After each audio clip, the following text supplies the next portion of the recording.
free-to-play medieval MMORPG on Steam Early Access that's largely focused around PvP, capturing land and fighting other factions. Despite having a cash shop, there's no form of pay to win present in the game, and it has quite a steady player base for an early access title. I initially covered Gloria Victis in 2016 with a first impressions video, with a follow-up video in 2017. In this video I jumped back into the game to see what progress has been made so far as we enter 2020. Bear in mind this game is still far from being fully finished, but does receive relatively regular updates from its small team of developers. I think when I first played this game I only had NA and EU servers. Now it has South America and Southeast Asia. It doesn't matter which server you pick, your character seems to be across all servers. Got the choice of being male or female. We've got 2 different origins to choose from. Make ourselves a sexy man, shall we? 3 different facial presets, few different hairstyles. Ooh, that's a nice big bushy beard. Have the choice of 3 different tattoos on your body or some bloodstains. I'm just going to go with this tattoo scheme. And then you've got a bunch of different sliders here for different facial components, but I'm not going to mess around with that right now. Next we can answer a short series of questions to help shape our character. The game recommends I'm an armor smith. What are the other archetypes? Scout, soldier, guardsman, tailor, armor smith, weaponsmith, and we're in the world, spawning into this town. Seems like the game's got a much different starting experience from the last time I played. The world looks like it's expanded a bit since the last time I've played. F to unsheath our weapon. I'm assuming these guys are enemies.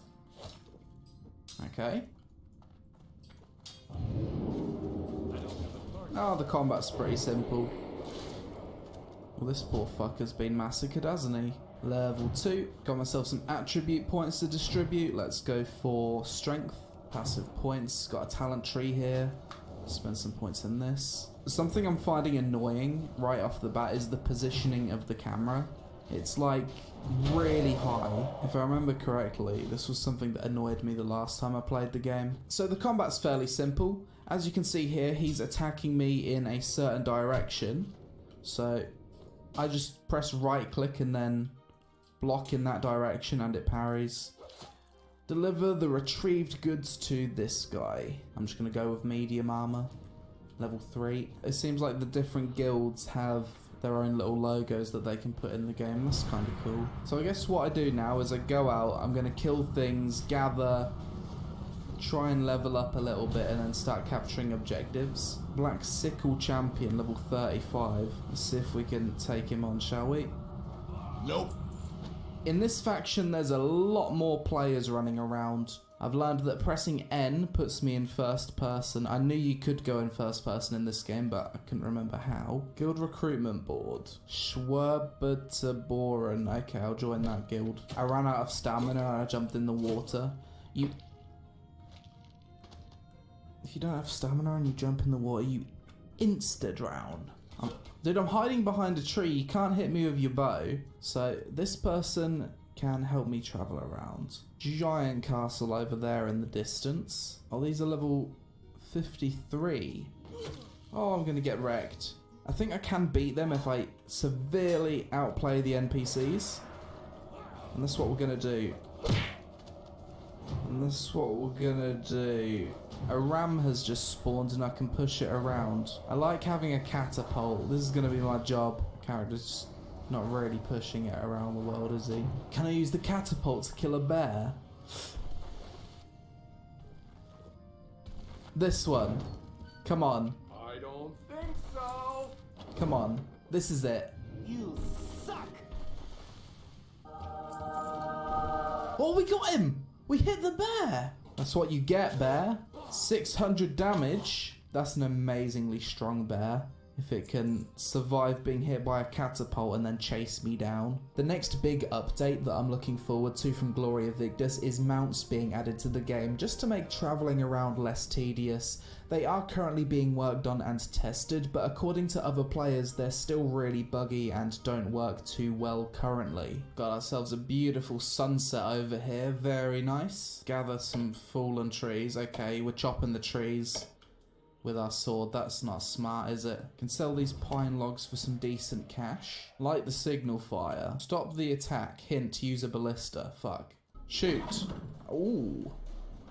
Big damage. The ballista gameplay isn't super thrilling. You're dead. You're dead. You're dead. Sit. A lot of XP for that quest. The first time I played this game, I don't remember actually having quests. Seems like it's got a little bit more structure to it now. I did expect the combat to have improved a bit more though in the years since I first played the game. I got myself a green hammer drop. Oh, okay. Got a little boss fight here. Okay, we parry him. Whack. Parry. Whack. Parry. Whack. Dead.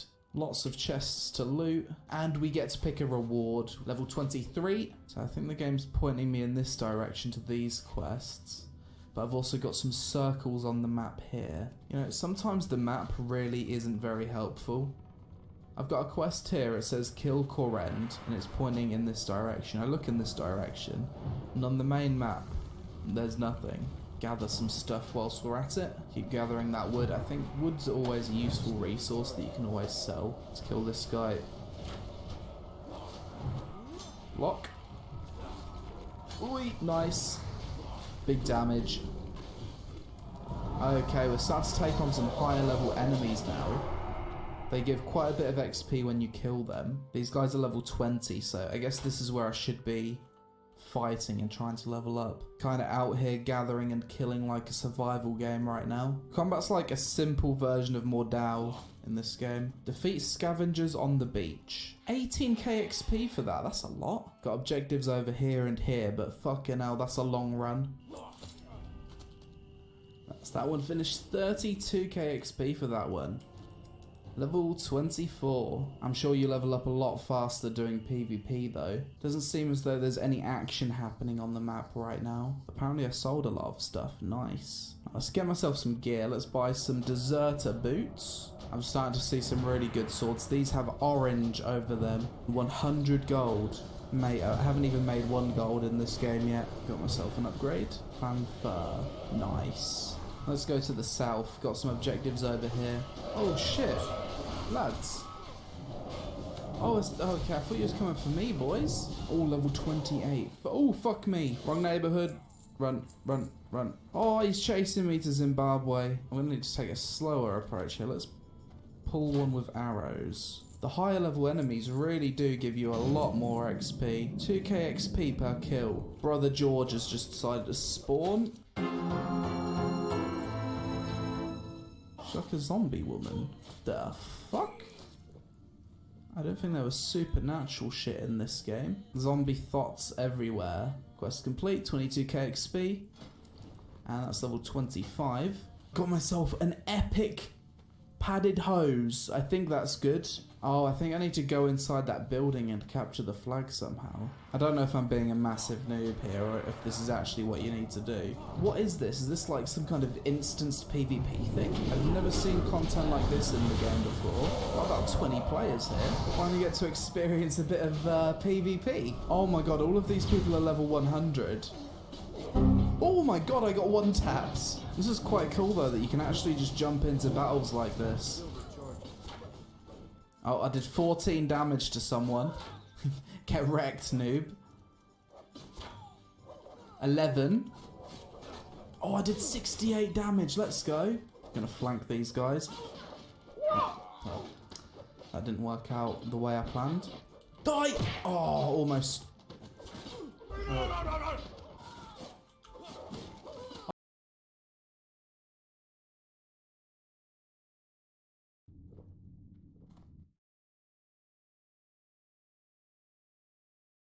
3D assets on a very small budget.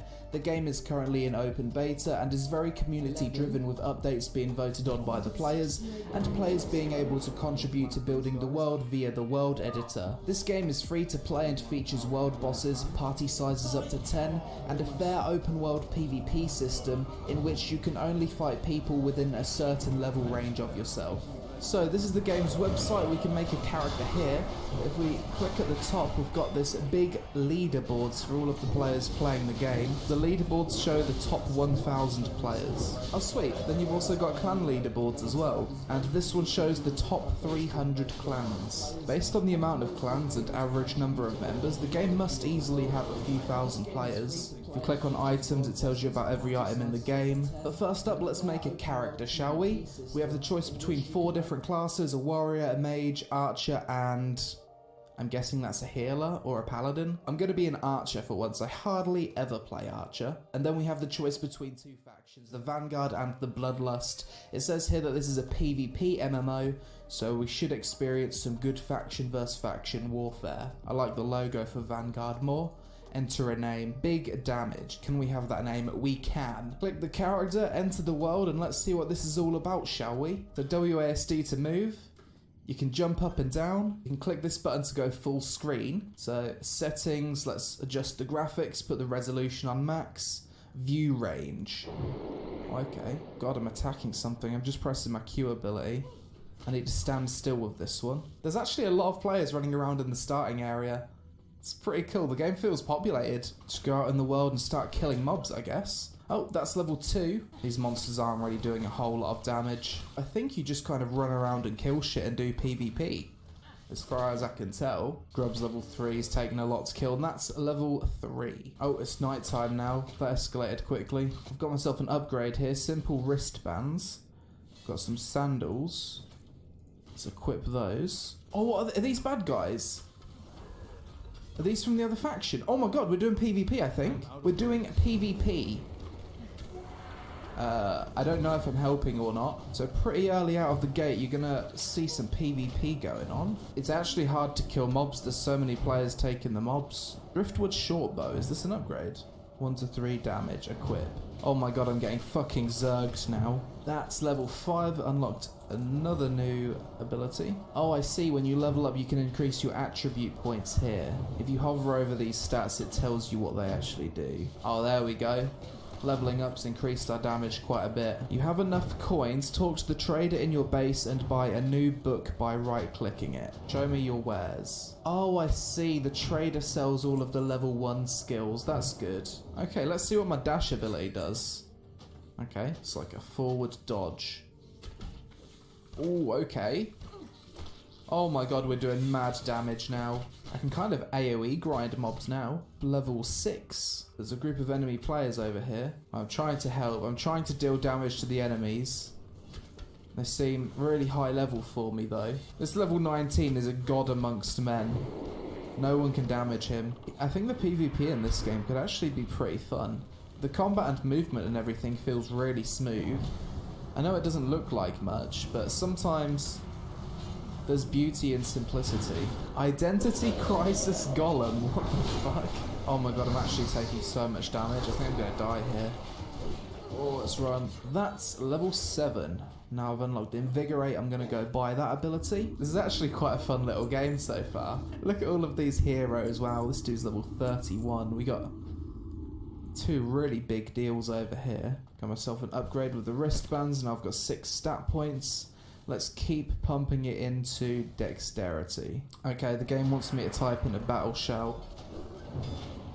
Well, that was cringy, wasn't it? So pressing M opens the map, and as you can see, my faction starts over here. I think the other faction starts over on this side.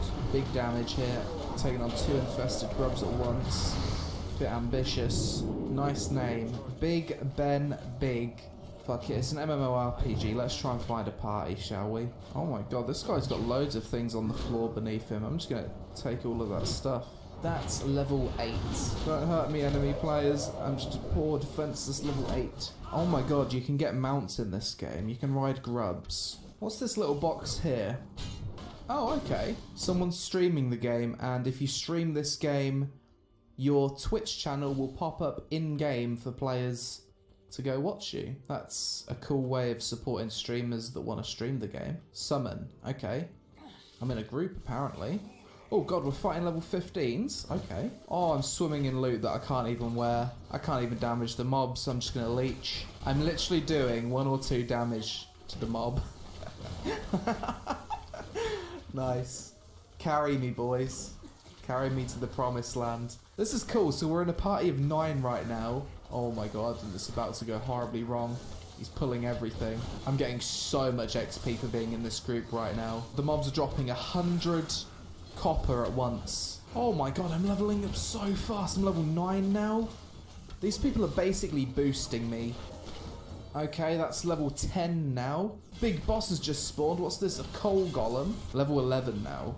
I'm losing track of my level. This is so fast. I'm actually dealing damage to the mobs now. I think you need to be in level range. Big damage. Level 13. Level 14. I wasn't really expecting a whole lot from this indie MMO, but something I can definitely say is early on it feels way more like an MMO than most other games I play in my first impressions videos. Just grinding with the boys. Level 15, and that's a new ability I can learn. I think I might have lost a bit of footage. I'm not sure how much I've lost, but now I'm level 17. Got myself some decent gear. Wandered into the level 20 something grind spot. Maybe I can attack the level 6. No? The game does an absolutely terrible job of explaining how PvP works. It literally just doesn't explain it whatsoever. Okay, this person I can attack. Why? Okay, we're doing some PvP. Big damage. We are wrecking this person while you run, dude. Maybe you can only PvP people that are in a certain level range of you. To be fair, only being able to attack people within a certain level range of yourself actually makes a lot of sense. It means low-level players can always have a fair fight, really. You're not just getting ganked by high levels. So this person's level 16 and his name's in bright purple, so I'm assuming this person's free game. Let's go. Yeah, we're on him. Oh god. CC'd, big damage. Oh my god, he's fucking me up. Big damage. And it's kite him. So melee, you don't want to be in melee range of them, obviously. You need to kite them around. Deal big damage that way. Oh, we've almost got him. We've almost got him. He's blocking. Big damage. Big damage. Oh, he's blocking. Die, dude. Oh, he's dead. We did it. Oh, that was a close fight. We got our first kill in PvP. You can't use health potions when PvPing with another player. I didn't understand it at first, but the open world PvP system in this game is actually really good and makes a lot of sense. So this guy's level 11 friend is trying to chase me and he's thinking, why can't I help my friend? And he just doesn't understand that he can't deal damage to me because of the level brackets. This person's getting destroyed. Come on. Come on. Big damage. Big damage. Oh, we got him. There it is. Another one bites the dust. Oh no, okay. Level 18, level 16. Yeah, there we go. I've met my match. For a browser MMO, it's actually a lot of fun. So something I forgot to mention was this game has a world editor in which players can make their own maps, then submit it to be part of the game. So as you can see, I can raise terrain, I can lower terrain, you can make a hole and fill it with water for all the animals to drink out of. I've been waiting for a game like this to bring out my artistic side. Look at that, painting the side of a mountain with grass. Gonna make a beach over here, put a bit of foliage here. I don't want my players going out of bounds. There we go. Let's make the environment look a little bit more believable. Here I want to have a fountain. I'm gonna place some fences down. And as you can see, within about 2 minutes, someone with absolutely zero game dev experience can make something that's up there with industry standards. Look at that, we've made a little market area now. Put some ladders here for people to climb into the mountain. Put a few skulls on top of here so people are scared to enter. Put some flags down. Here we add a big barn. Some daffodils out the front. A truly wonderful environment that many players are going to want to explore. I can imagine someone with actual talent being able to make something much better but that should give you an idea of the world created tool. A pretty cool idea, honestly. So after playing Hordes for a few hours, my thoughts on the game so far are as follows. As a free-to-play browser MMO, it's highly accessible and runs very smoothly. You can be in the game within 10 seconds of watching this video. I thought the open world PvP system was really good and fair. Many players get discouraged from open world PvP games at the thought of being camped by a high level.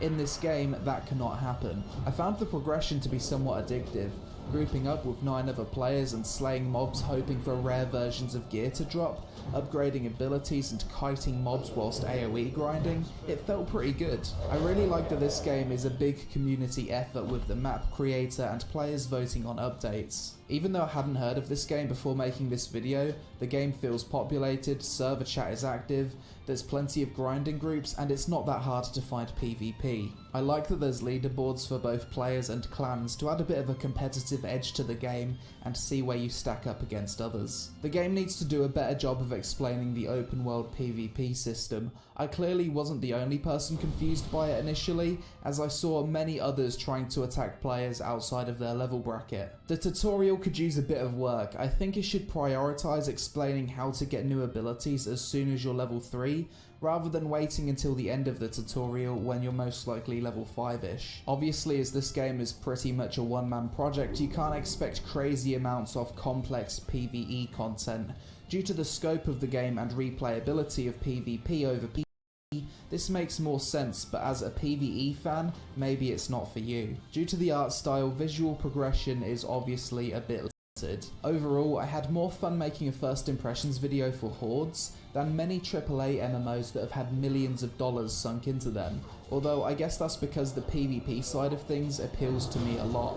For a one-man project and browser MMO, I think the game is very impressive, and I love seeing projects such as this one find a player base and success. Due to the PvP level bracket system, I actually think this game would be most fun played with a group of friends all leveling together around the same levels, as you could have a lot of fun and an advantage in PvP due to your numbers. If you don't have a crazy gaming PC, or you want an MMO that you can get away with playing at school with your friends, then definitely give this game a try. But that's it for this video, guys. As always, let me know what you think of Hordes in the comments below, and let me know if there's any other small projects like this one that I haven't heard about yet. Follow me on social media to keep up to date, and check out my Instagram where I post videos of my Thailand adventures to my story. Thanks for watching, I hope you all have a great day, and I'll see you again really soon.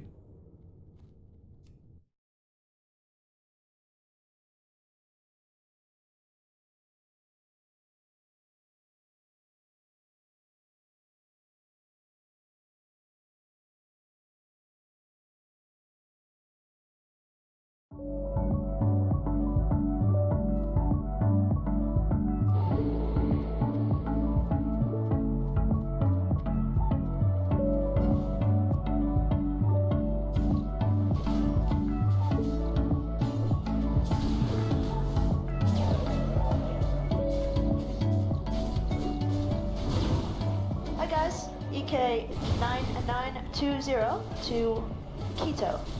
Flight time today, 3 hours and 53 minutes, cruising at 41,000 feet. Hopefully be on our way shortly.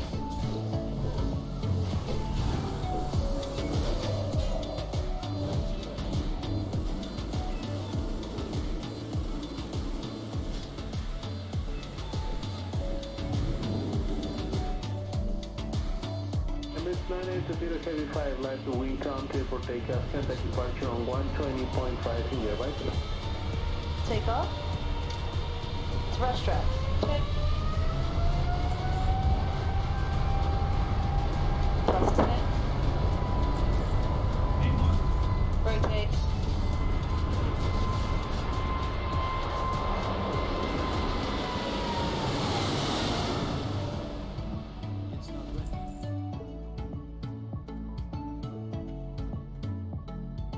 So as you can see, the sunrise is stunning in this part of the world.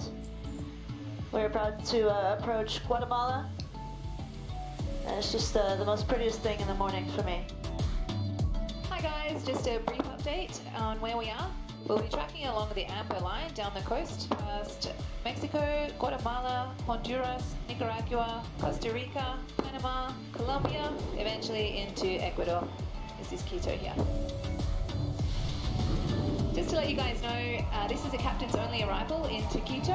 However, I've been the pilot monitoring into Quito quite a few times. You guys are going to love the approach. It's a really interesting arrival. It has some gorgeous scenery, and the airport is new, and occasionally on the approach you can get some interesting weather phenomena. So sit back and enjoy.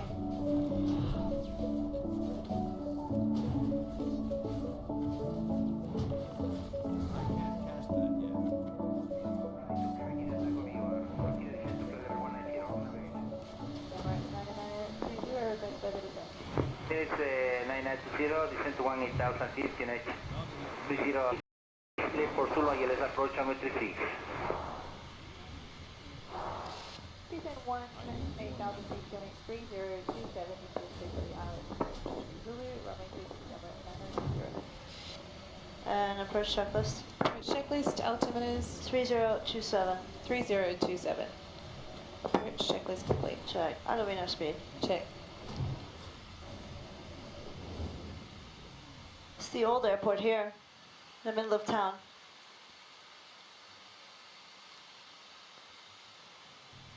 Alright, so it's 18,000 here. Check 190 descending 180. Check. Minutes 990, present heading, descend to 17,000 feet, UNH 3027 inches.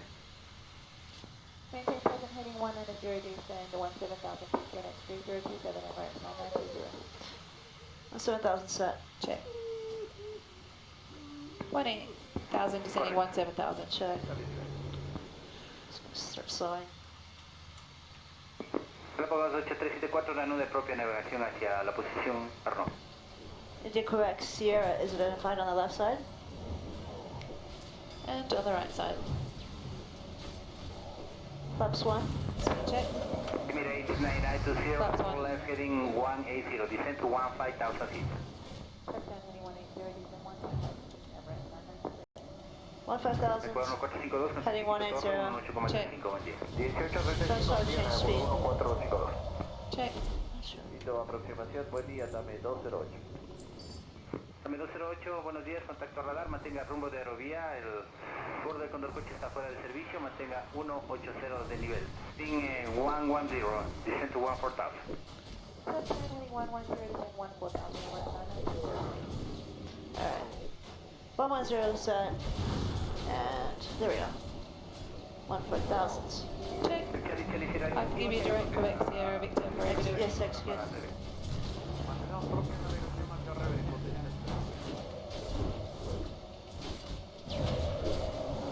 Flaps 15. Speed check. Flaps 15. Just do 160 for the turn over here. Check. 15,000 descending 14,000. Check. Emirates 9920, continue descend to 13,000 feet. Expect vector to intercept the localizer in 4 miles. Descend 13,000. Emirates 9920. Okay. 4 miles. Check. Emirates 9920, vector to intercept localizer, through left heading 040. Descend to 10,500 feet, clear for ILS approach. Report establishing localizer. Touchdown heading 040 descend 10,500 for the island.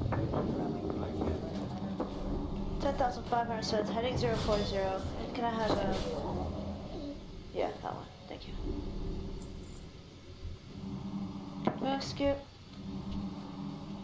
10,500.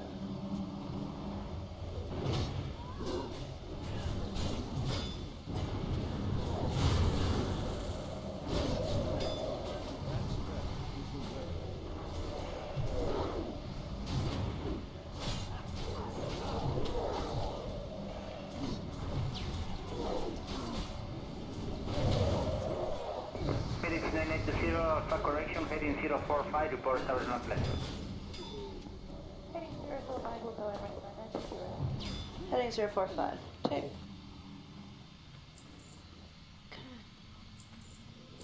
We're within 5 miles now. Yeah. We're clear for the approach. Dame 208, Vector es a interceptar radial 20, completar descenso y Localizer glide subs armed. Confirmación, descenso 11,500 descending 10,500. Check. Check. Gear down, flips 20. Speed check. Flaps 20. Speed, localizer, and glide slope is Dame 208. Checked. Dame 208, quita proximidad. Sí. Spur shot suit set. El heading 26.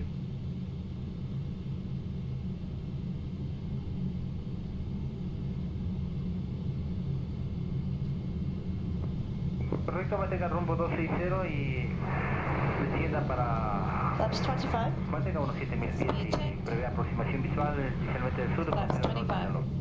Gracias, muy amable, unos 7000 y le llamo con campo la vista. Emirates 990. Directamente Ciro, confío en el start.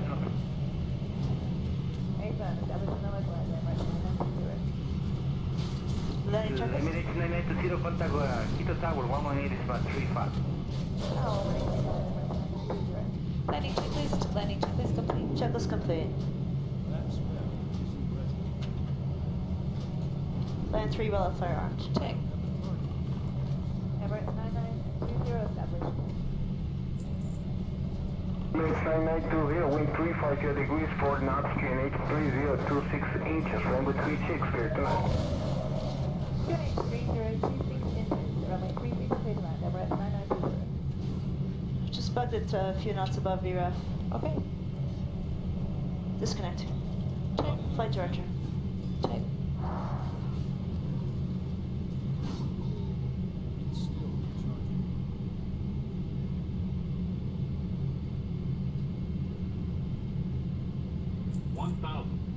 Missed approach altitude set. Check.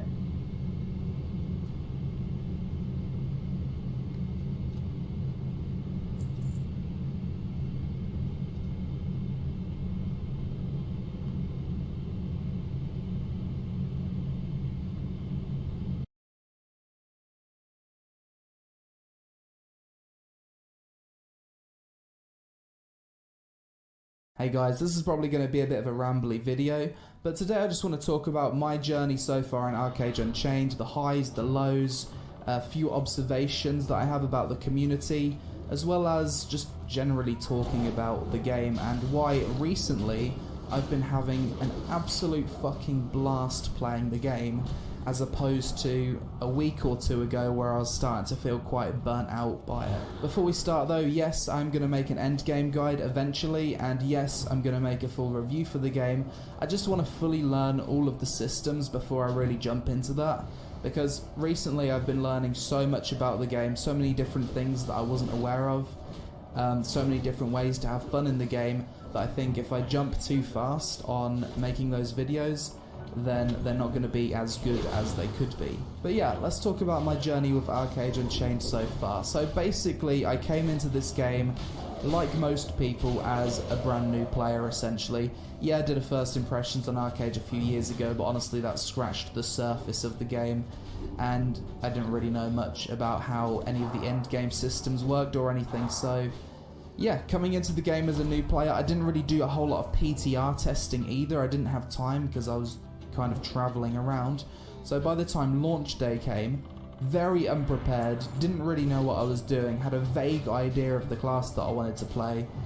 I did manage to join a guild of fairly experienced players, but honestly my game knowledge was pretty bad and I was too busy streaming to really spend a lot of time in the team speak with them. But initially I decided I'd roll on the East faction and I'd be playing a Warborn Spellsinger. That was the initial plan, and straight away I made my first mistake of deciding to play on the EU server called Alexander. Why was this a mistake? Well, this was the server that pretty much every ex-Arcade player, all the experienced players, the veterans, the hardcore players, this was the server that they had all agreed to play on. This was the server that had 4 to 5 hour queue times at peak. So if I disconnected during my stream at peak times, GG, that's the end of the stream. In addition to this, I also underestimated how hardcore I would be playing this game. Like a few years ago, yeah, I could play an MMO for 12, 16 hours a day. Now, I can't really do that. I think like 6 to 8 hours is fine. I can do that. 6 to 8 hours a day, but anything more, I don't know, I start to struggle. I start to want to go outside, get some fresh air, and do something other than gaming. So, not really the hardcore MMO player that I used to be, and I've joined a hardcore guild. I'm on the hardcore server. Everything's fucking hardcore. Initially jumped into the leveling, was having a decent time. Managed to level my way to 55, eventually Ancestral level 2. Got myself some land on Diamond Shores during the land rush, and I was having a pretty decent time, honestly. Like, the whole leveling process, yeah, it's pretty fucking shit in this game. It's quite repetitive, but it was the first time I'd gone through it, so it wasn't too bad. The problems for me started when I got to the end game, because I didn't really have a great understanding of Arcage's core systems. People just told me, you need to do these dailies, and they basically gave me a big fucking laundry list of dailies. And in addition to this, at launch we had the Arc Pass, which thankfully, as of making this video, is disabled and going through a big rework. I made a video about it, like, complaining about how bad it was. I think they disabled it like a day or two after, not because of the video I made, but because they was actually listening to the community. Basically, I'm at endgame, I'm doing my Haram dailies, I'm doing my Arc Pass as much as I can, and I'm doing my Crimson Rift dailies, I'm doing my the nighttime version of Crimson Rift dailies, and it's just fucking daily age. It's like 5 or 6 hours of dailies every day, and it's like the same thing every day. Not really doing any fun guild events. Everyone's just kind of working on getting gear. And because I don't really understand the systems of the game, because I'm a new player, I'm feeling this big pressure to keep up with these players who have been playing the game for a long period of time. Realistically, that was never going to happen. I didn't know how to make money, and if you don't know how to make money, you're not going to be upgrading your gear very quickly. Eventually, after about a week or 10 days, I started to feel really burnt out with Arcage, and eventually I realised that I'd just taken the completely wrong approach to this game. I had the wrong mindset coming into Arcage Unchained from day one. I didn't take into consideration my situation when I can play the game, how hardcore I am, and instead I just did that natural gamer thing of only doing what's optimal, not doing what's fun, and basically trying to be ultra competitive when in reality I didn't really stand a chance of doing that. Eventually I learned that the guild I was in a few years ago in Black Desert, Leviathan, had came over to Arcage Unchained, and they were playing on a different server called Bellstrom. I was playing East and they were playing West, so I did that natural gamer thing of only doing what's optimal. I really understand the systems of the game, because I'm continue the quest line and upgrade the farm cart into a farm wagon, which has 5 slots essentially for trade packs. You can put 1 on your back and then 4 in the trade wagon. So once I got the farm wagon, this had then opened up the possibility for me to earn money through trading, which is something I had no idea about. Oh, I also progressed my main quest line to the point where I get the Owl Mount. For those of you that aren't aware what the Owl Mount is, you basically get it for getting really far in the green main quests. There is a bit of a bottleneck during the main quest line though, and it's this fucking candle quest in the Zone Halcyona. I don't know why this quest is in the game. It's the most WoW classic type quest that you will see in Arcage Unchained. Basically, there's a candle in a shed, and every 5 minutes, one person can click on the candle and progress with the quest. Both factions need to do this quest. The shed is in a war zone, or an area in which, when it's wartime, people can PvP each other. I'd been stuck on this quest for like 3 or 4 days, because every time I would go to the shed, there were like 6 to 10 people. So it was a massive wait, and nobody was waiting in line or anything. It was just an absolute mess. And with 180 ping, I could not outclick the other players. It was impossible. Thankfully, a viewer from my Twitch stream called Sky came in the shed, killed everyone, and I was able to collect the candle. So I was happy to finally get the Owl Mount. After that, I was just kind of fucking around for the rest of the day. I went to Mirage Isle. I was looking at all of the cool things you can save up for in this game, and just looking at all of the different things that there are on Mirage Isle in this game made me realise that there's so many things that you can aim for and have as a long-term goal to progress towards as a casual player in Arcade, that it's definitely not a game that you can just enjoy as a PvPer. Mirage Isle is basically an area of the game where you can preview all of the cool things that you can progress towards. It shows you like different things like ships, you can test drive ships, you can test drive cars, you can go inside the massive houses that you can eventually build later on. Just seeing all of these cool things in the game that I could save up for on my character gave me a real feeling of excitement in regards to the future long-term progression of my character. It made me feel as though doing the daily gear-related quests isn't all there is to the game. There's a whole different side to Arcade where it's just building, role-playing, making money, and just being a crafter or a trader, or making your own way of making money. I think Arcade is one of those games where if you ask someone what they're looking forward to or what they're working towards, each person's probably going to give you a different answer. If you ask a PvP player, they're probably going to say, I'm looking forward to castle sieges, I'm looking forward to making a reputation with my guild, I'm looking forward to going to Pirate Island and stealing trade packs with my guild, killing players and taking their stuff, I'm looking forward to giant sea battles. You ask someone that's into trading, they're probably looking forward to upgrading to a freighter rather than a farm wagon. You ask someone that's into fishing, they're probably looking forward to beating the fishing achievement, getting themselves their own fishing boat, upgrading their fishing rod to the ultimate rank and making the best money in the game through sports fishing. You ask a role player, what are you looking forward to? They're probably looking forward to having a mansion in the game, owning lots of land, spending hours upon hours meticulously placing furniture in their house to OCD-like standards so they can show it off to their friends. Maybe you ask a PvE player, what are you looking forward to? They're probably looking forward to doing the 10-man Serpantis raid. They're probably looking forward to doing dungeons with their friends. They're looking forward to killing the Kraken. And eventually, you need to have those moments in MMOs. Another recent example, I'm out at sea fishing, trying to level up my fishing skills, so I was being kind of productive. And then a bunch of pirates came along to try and steal our trade packs. And then we've got ocean warfare out at sea. I'm rezzing people because I'm a healer, I'm trying to keep my friends alive.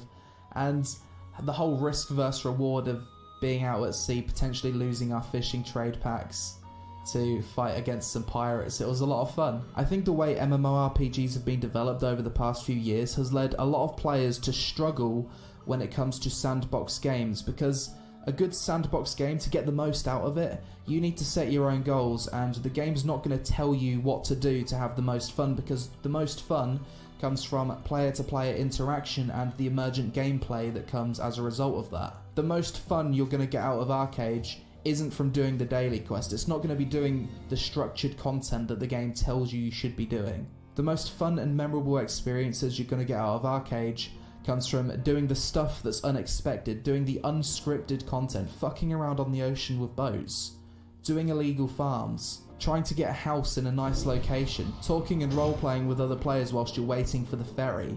It's participating in this kind of content that's essentially taken me from being really burnt out with Arcade Unchained to having probably some of the most fun I've ever had in an MMORPG. I think that's pretty much it for this video, guys. Sorry if it was too rambly, hopefully not. Usually I have some notes when I make these kind of videos, but today I just decided I'm going to turn on OBS and just chat for a bit. So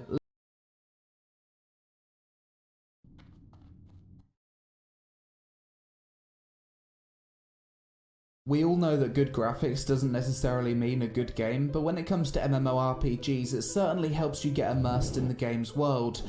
MMOs are also the most demanding games for your PC to run, so this video is dedicated to you graphic whores with your $3,000 PCs, and those of you that can't play above the lowest settings without causing a crash. Bear in mind, I only mention MMOs in this video that are either fully released or within 6 months of a full release / open beta.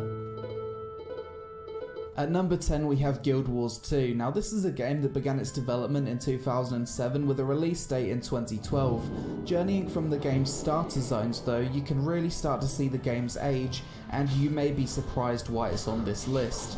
But for me, the reason I put it at number 10 is the visual upgrade of the zones you see in Guild Wars 2's recent expansion, Path of Fire. For me, the visuals look especially good in the desert areas with the sand effects and lighting from the sun.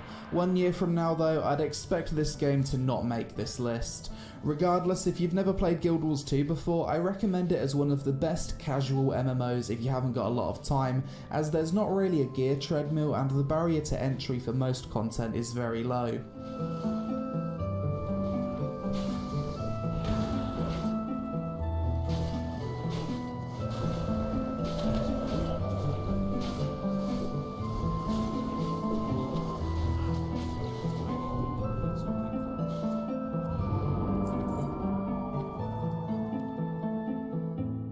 Number 9, Elder Scrolls Online. Similar to Guild Wars 2, Elder Scrolls Online started development in 2007 and after 7 years of development was released in 2014. I think the starting areas of ESO actually look better visually than the starting areas of Guild Wars 2, and as you'd expect, the newer zones generally have the most highly detailed textures with better lighting and effects than the older stuff.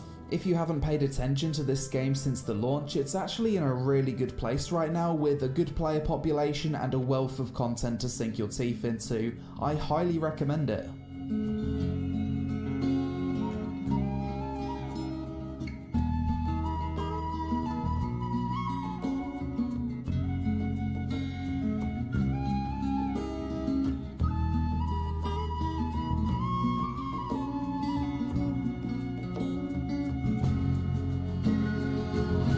At number 8 we have Arcade Unchained, the 2019 buy-to-play, non-pay-to-win version of Arcade, which initially started development in 2006 with a 2013 release date. With the launch of Arcade Unchained came a bunch of graphical improvements that really kept the game looking quite visually pleasing, and if this was a list for the most beautiful looking ocean content, this game would undoubtedly be number 1. As for the game itself, it's a lot of fun, but the biggest issue it has in my opinion is a lack of structured content that brings guilds together for a few nights every week, which leaves you with a feeling as though there's not really much reason to gear up. On top of that, there's far too many daily quests, so it's a mixed bag really.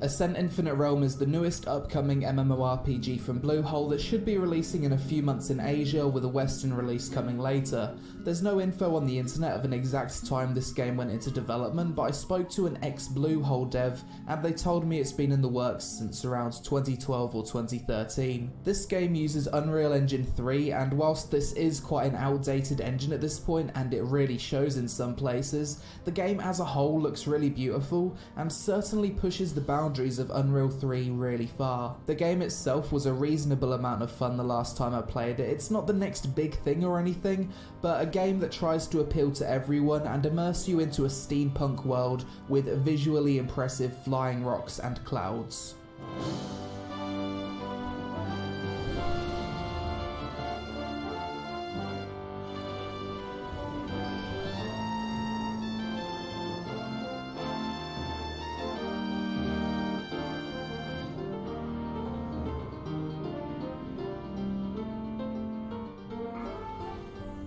For an isometric MMORPG, Lost Ark has had an astronomically long development cycle, initially starting in 2011 with a Korean release at the start of 2019. Despite this, and the game being made in Unreal Engine 3, this is the most beautiful top-down game I've ever played, and I don't think it's possible to push the boundaries of Unreal 3 further than what this game has.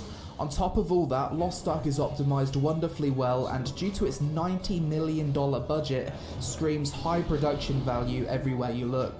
If you're sick of waiting for a Western release, I have a full guide for how to play this game in English on the Russian servers linked in the description below of this video.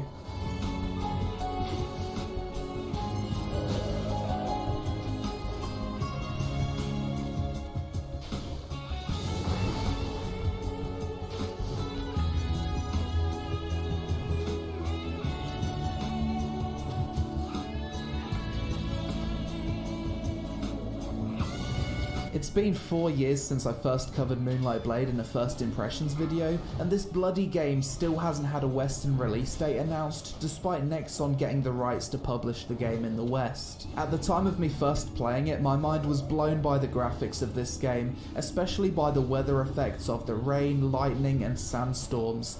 Fast forward 4 years and the game still looks really damn good, especially shining in the moments where your character's flying through the air looking down at massive open environments. I think I'll revisit this game soon, as it looks a lot better now than when I first tried it.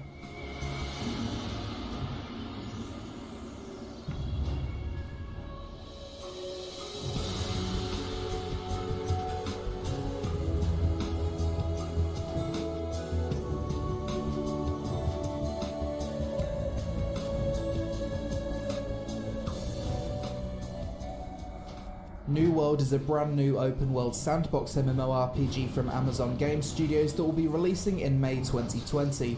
As you'd expect, this is a game with a big budget behind it that uses Amazon's custom Lumberyard engine, and as you can see from the footage on screen, is exactly what you'd expect visually from a modern MMO. I've had the chance to play this game myself, and whilst the game wasn't fully developed in terms of visuals at the time, I remember looking at some areas of the world and just saying to myself, wow, that looks gorgeous. Maybe it'll end up higher on this list once it's fully released.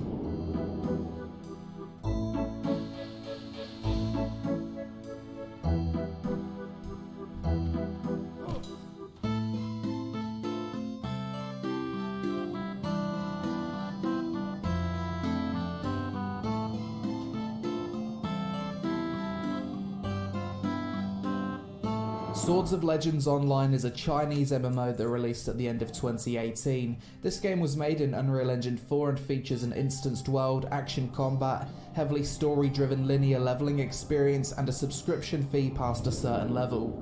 Visually, this game is full of vibrant colours, lots of environmental details packed into zones, and an ever so slightly stylised look about it.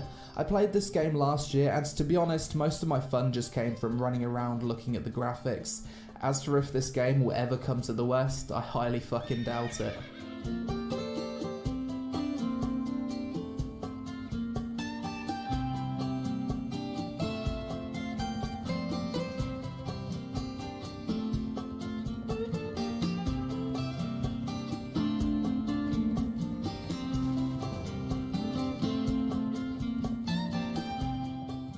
Obviously, we can't talk about great MMORPG graphics without mentioning Black Desert Online Remastered, and if anything, I bet a lot of you are wondering why I've not put this game at number 1, which I'll get to in a bit. BDO initially went into development in 2010, and after 5 years of development had its Korean release in 2015.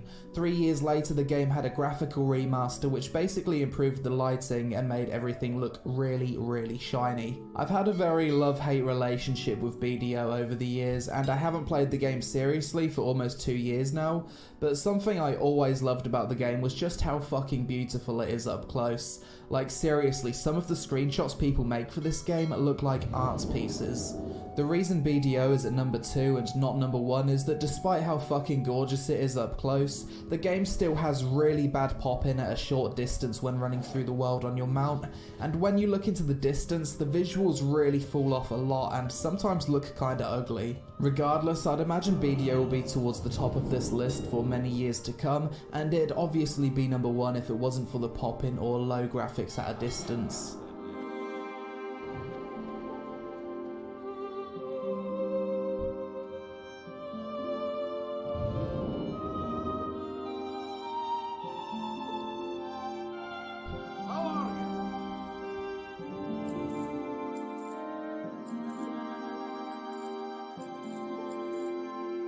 At number 1, I'm gonna have to go with Justice Online. I played this game very recently and the game just looks absolutely stunning. Theme-wise, it's a very similar game to Swords of Legends Online, except the environments are larger and it has a more realistic look to it. Justice Online is an MMO that's using the latest advancements in graphical technology and was even featured at an Nvidia RTX showcase earlier this year. The water reflections, the weather effects, colours and sheer amount of details in the environment of this game are crazy impressive for an MMO. I put this game ahead of BDO simply because the visuals don't fall off so much in the distance, and visually it felt more consistent to play.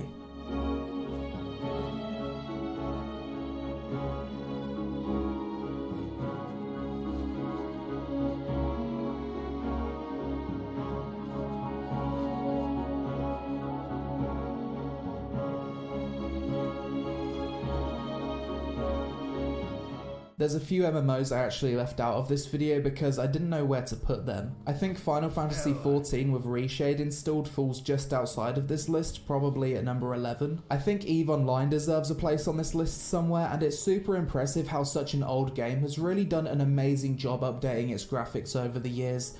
Honestly, I struggled to place it on this list due to it being a sci-fi game with a lot of vehicle driving, and all the other MMOs on this list being more boots on the ground. Maybe you can let me know where this should be on the list in the comments below. I didn't put Blade & Soul's Unreal Engine 4 update on this list because as of making this video it's not playable and I don't know how it looks in-game yet. It will probably make the list next year though. After that you've got all the upcoming MMOs in development that when released or closer to release will easily get on this list, and to push a lot of the older MMOs out, you've got Ashes of Creation, Chronicles of Illyria, Star Citizen, Crimson Desert, Magic Legends, Diablo 4, Path of Exile 2, Lineage Project TL, Age of Wushu 2, Project Z, and many, many more.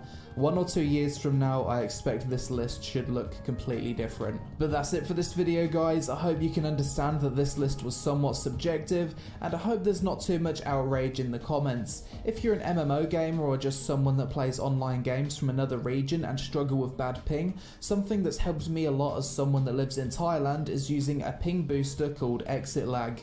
This software basically optimizes the route your connection takes to get to the game's server, resulting in better ping. It also acts as a VPN for games that are region locked. You can try it for 3 days for free, no credit card info required, so there's nothing to lose in giving it a try and seeing if it improves your connection. Link in the description below and code the Lazy Peon at the checkout for 20% off. Thanks for watching, I hope you all have a great day, and I'll see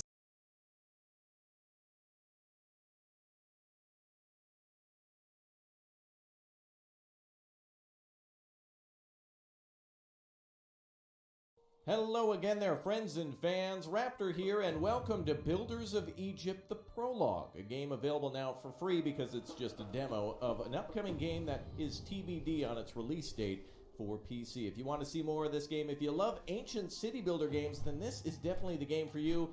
Games such as Emperor Rise in the Middle Kingdom and Pharaoh, including more modern games such as Dawn of Man. This is going to be juicy. I am really excited to see this one fully developed and released. Right now we can only play one of the campaign missions, so let's get started with that. And if you want to see me do a full playthrough on this one, if you want to support the channel, make sure you go ahead and click or tap that like button to let me know you want to see a full run through of what seems to be a very beefy game where we can actually build pyramids and things like that. I'm actually blown away at all the things that you can do in this game. Massive construction projects, so that's going to be really cool. So let's go ahead and jump into the campaign.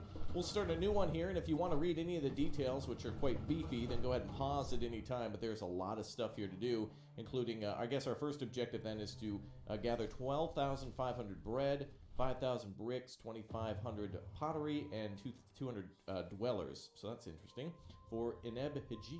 All right, well, let's go ahead and get into it. Welcome to all the people smashing that join button as well. It's super awesome to have everybody supporting that way. Welcome to the new subscribers. Let's get into it and see how it is for Builders of Egypt.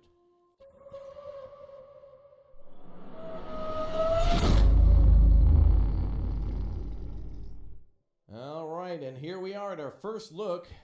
A glorious capital for Kemet is what we're building here today. A glorious capital for Kemet. The ruler of Upper Egypt, King Narmer, conquered Lower Egypt and united the kingdom on the Nile. Now the country needs a capital. King Aha-Namer's successor sends you, Memphis, to supervise the construction of a magnificent city, a political and administrative religious center, which will become home to the royal family, and thanks to its monumentally will strengthen its authority. Okay, oh, looks like, yeah, we have 200 dwellers to get 2,500. Looks like everything's the same. Okay, so let's go ahead and begin. I believe also it changes your goals and things like that. Each win condition is randomized, I believe, because I'd seen this before as I tested it as being wheat and some other things. So we'll see exactly how it goes. All right, let's zoom out and take a look at, wow, this is very beautiful. Holy crap, I'm very impressed already. That's very cool.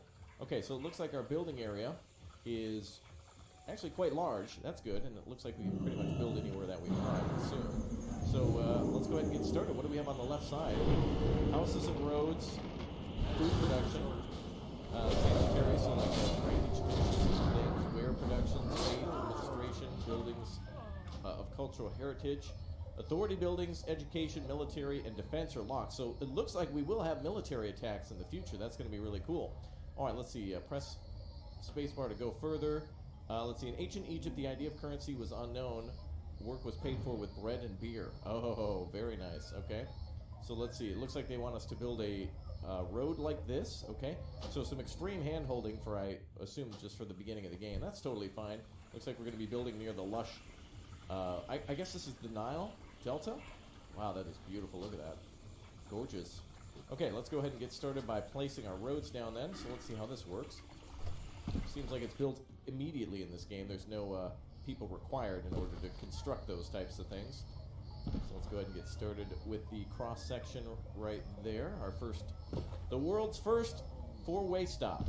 Fantastic. All right. Select a house from the building list, and then next to the road, remember to place it there. Okay, so let's go ahead and go for roads and homes. So homes cost 15 bread. So our bread is 4,730. So it takes bread in order to construct. Can we rotate these buildings? Yes, we can with the R key. Very nice. Okay, that's cool. So let's face them whichever way seems best. Face this one this way. There we go. All right, cool. So let's see. The place like this will encourage immigrants to settle in your city. Yes, so just like in Emperor Rise of the Middle Kingdom and Pharaoh, you'd build the buildings first, then people will eventually move into the city. Okay? Let's see. So the arrival of the first inhabitants is announced by message in the bottom right corner. Okay, oh, we got dwellers coming in. Okay. Yay, a celebration! Congratulations! Yeah! Alright, people are coming to the city. Let's see exactly where they're at. Looks like they're coming from off map. Oh, over here. Okay, so this is the entrance to the city. I think this says something about, I think it's the description where you can find more information about the channel and where to download this game as well, which is on Steam, by the way. Just check Steam. Wow, this is beautiful. Wow, there's a lot of people moving into the city. Look at this. There's quite a few people, and they're bringing stuff with them, too. Looks like the ladies are carrying some materials. Oh, we can actually see what they've got. So we can see their education, security, health, wealth, and city rating. Very cool. All right, let's continue on. Now that you can you can demolish buildings too. Okay, yep, that makes sense. And it looks like they want us to try that now by demolishing a section of the road. So let's see what we do there. Demolish, okay. Oh, we get bread back for roads. Okay. Next is to build a fire station. Okay, let's go ahead and put that down. A fire station is 45 bread. So let's put that here. Very nice. Fire station range is highlighted in the red circle, so we've got quite a large area around the fire department, so that's good. And we can actually see its immediate effect. So it has a diminishing effect the further away from the fire station that it is. So you're probably going to want to put one of these like every block. Alright. Let's see what else is there. Current warnings, name of the building, level, yep, capacity, collected resources, all this stuff up here, what year it is. How can we, years, how can we be in the negative years? Is this before people started thinking positively? Yeah, right now we're 3,000 years before the positive age. No, of course it means before Common Era or BC or AD, which is, well, you'll have to learn about that in school. Number of beers to be exchanged for labor, consider it as currency, okay? And then bread, considered a currency. So it looks like bread is for building and beer is for working. Interesting. Right now we have 4 workers available, so that's interesting. Okay, let's go ahead and take a look at employees. So it looks like each house has its own range. Oh, so people aren't going to want to walk too... Okay, so the game actually paths out. If somebody here works at the fire station across the street, they've only got to walk down the road to get to work, as where if there was, like, for example, let's say, what's something else they had back in ancient times? Let's say a SpaceX, or if we were building a Tesla factory here, then we would, people might want to live a little closer to work. Okay, that makes sense. Cool. Upgrade a house. Oh, we can do upgrades too. Okay. Let's see. Build a well. Oh, that'll help us to upgrade. Oh, I'm already starting to understand this game so much. So now as you give them more and more resources next to their homes, they'll be supplied with things like food and water, and then they'll eventually...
Fable is one of those lost franchises, a trilogy of games that most of its fans regard as a masterpiece in some capacity. The franchise's legacy stalled on a bit of a sour note back in 2012 when Peter Molyneux departed Lionhead Studios. And Microsoft decided that the best way to honor Fable's 3-game legacy was to drive it face first into the ground with a series of decisions that can only be described as how much money can we make off of people's love for a franchise. So now the main series has remained dormant since 2010, leaving in its wake a lot of people who fondly remember the franchise as something that used to be fantastic. So I figured I'd take a look at the first game in the series and see if it truly holds up as something worthwhile to play today. In a surprise twist, I actually won't be covering the entire franchise in one 4-hour-long video, so we can all breathe a sigh of relief there. What I will be doing is playing through the anniversary edition of Fable that was released for PC back in 2014, 10 years after the original release of the first game. Alright, let's get to it. So right out of the gate, we have the difficulty settings, which make me feel bad about my life if I choose the option for the game to be set to the original difficulty. I think I'll stick with the OG difficulty here, just because it's probably more accurate to the original experience. Alright, so this whole thing kicks off with this storybook-esque introduction about a boy who daydreamed about being a powerful warrior or wizard or just an evil dude. The foreshadowing is a little on the nose, but I think they were just trying to get the player straight into the game. This is only further evidenced by your dad going, "Hey, you gotta get your sister a birthday present. I know you're like 10 years old, but I'm not gonna bail you out." He then proceeds to bail you out by offering you 1 gold piece for every good deed you do around the area. I'm unsure how much this is in this universe, but it's a lot of gold for a kid by D&D standards. I imagine if this is as much as I think it is, I'll have enough left over to reconstruct my actual horror movie face. So you start talking to the townsfolk about their various woes, and figuring out how to help them. The first thing I actually wound up doing was taking a bribe from this guy who's cheating on his wife out behind a house. Kind of a weird place for it, but alright. He offers me a gold piece to keep my mouth shut about seeing him together with some chick who wasn't his wife. So I take this guy's bribe, and then the game tells me that I have committed a bad deed, and basically my karma's gone down. I don't care about that because, realistically, who's gonna find out, right? I've heard reports that you've been doing bad deeds. Accessory to improper man and lady behavior. Alright, I guess someone saw me take the bribe and decided to report me. This is a pretty weak way of introducing the player to the concept of, hey, if you do bad things, the guards are gonna chastise you for it. While it is a bit cheeky, I guess I just would have preferred something more obvious. Like, say a thief-type guy had me steal a pendant for 3 gold pieces, and told me that I would take the fall if anyone found out. I think something like that would have been a little less ridiculous. But either way, you go around this tutorial area while performing various actions for whoever needs them, and earn enough money to buy a box of chocolates for your sister. This includes telling the woman about her cheating husband, beating the ever-living fuck out of this town bully, Why are you playing with baby toys and little girls? What are you doing? What are you doing? and then returning a teddy bear to a little girl. Though it does bother me that this woman had no idea about her husband and the side chick getting it on, but the town guard somehow did, the tutorial area is short and sweet, and fine enough for a 2004 game to get its point across. So you return to your cross-eyed ginger of a sister and give her the chocolates, and you both prepare to leave as bandits come storming into the town and start slaughtering villagers. Your sister tells your character to hide, and he does so behind the best cover of all, a wooden fence with a huge amount of space between each board. Got one! So this whole thing apparently happened because the bandits came looking for you for some reason. To find you, they massacred the entire town and tortured and killed both your mom and your horrendously disfigured potato of a sister. Apparently she didn't take her own advice of hiding behind something obvious and looking like Kevin from Home Alone. As brutal as this was, I have to say I almost feel like I'm being shoehorned into being the good character at this point. I mean, this is pretty much the basic setup for the tragic hero archetype. Of course, it's possible that will change, but the game rewards you thrice for being a good Samaritan and lectures you for doing something even slightly bad. And then it goes on to tell you that your entire family was killed by villainous bandits.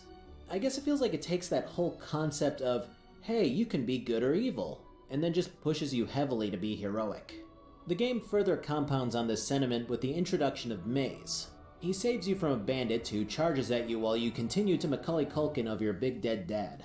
He then tells you that he's the leader of something called the Heroes Guild. He whisks you away to the guild and basically abducts you into the lifestyle of a hero. It's all extraordinarily quick.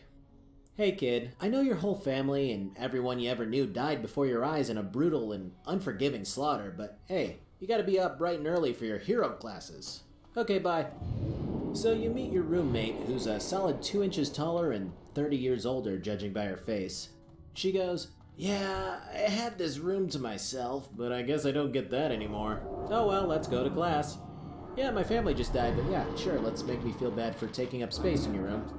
You report over to this fella for your big training, which consists of stepping into this gladiator pit ring thing. Get in the ring. Then the guard alarm is sounded and this guy goes, "Huh? That's the alarm. There's trouble in the woods. Go take care of it, new kid. Then we can actually get to your training." Well, if that's not the most ass-backwards thing I've ever heard in a game, I'm not sure what tops it. To be fair, it's not much of a task, seeing as they sound the alarms if beetles get near the guild, apparently. So moving into the future has your character advance in age, wisdom, and strength, but apparently not height. So after robbing the entire library of its books and performing a traditional Russian dance for the shopkeeper, he was very impressed. I start to head on over to the objective before my controller tells me that it's thirsty for some Duracells by having my character become really interested in this fence over here. Then it's back to a bunch of training with these 3 different types of combat skills. Melee seems pretty basic, and I like the rolling. It's easy to see how inspired Dark Souls was by this game. The ranged combat is a bit more sketchy. Of course, you have your patented console game auto-lock, but you also have free aim, which makes me feel bad about my life. Then you have the final form of combat, lightning hands. I don't know how to feel about lightning hands because I can snap them from one dummy to the others in less than half a second, but I guess I'll have to see how it plays out in real combat. From here I can advance to adulthood, or go play with Whisper in the woods. I opt for the latter of the two, and we run into some bandits who apparently are just grumbling to themselves and looking like bandits. Whisper suggests that I murder them with a bow, or my Sith lightning. And so I take a few shots at them while they struggle to shoot at my 3' 6" frame. After I'm done brutally taking their lives, Whisper cheers and goes, "We did it! You and me, we both did it. At the same time, we did it. Did you see the way that your arrow went through that one's eye?"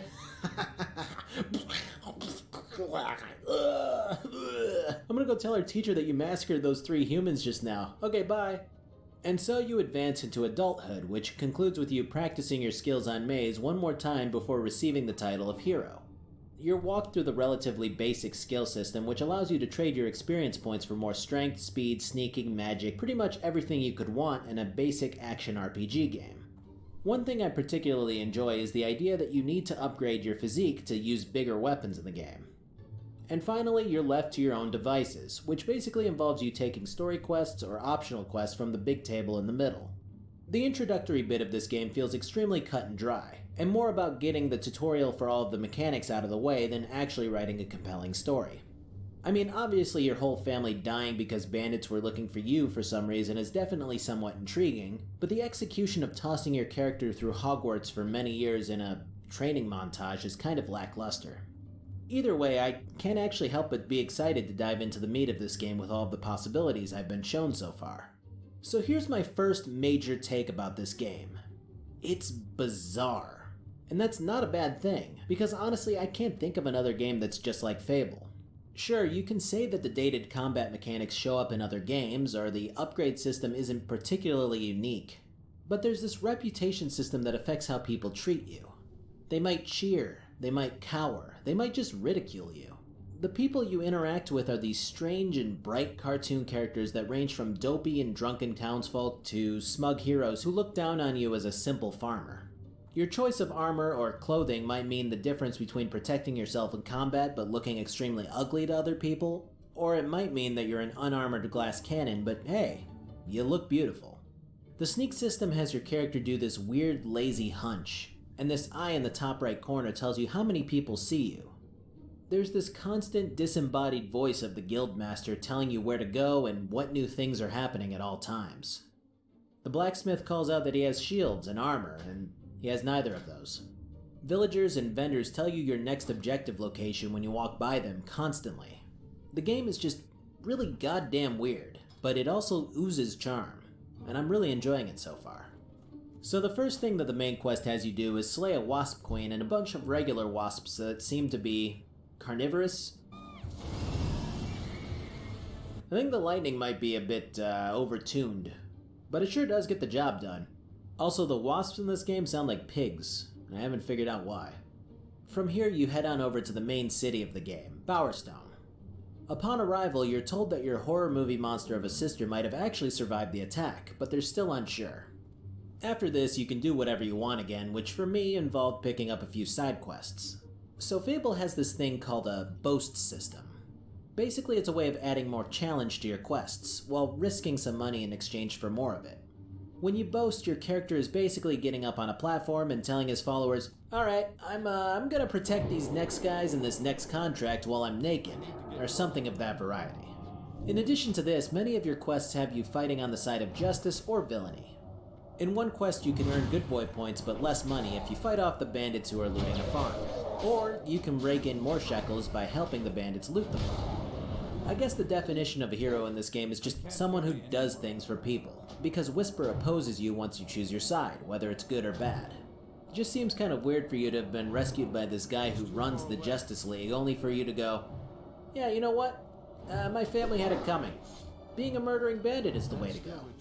Either way, this kind of choice is pretty damn cool, even if it doesn't affect the game's overall story.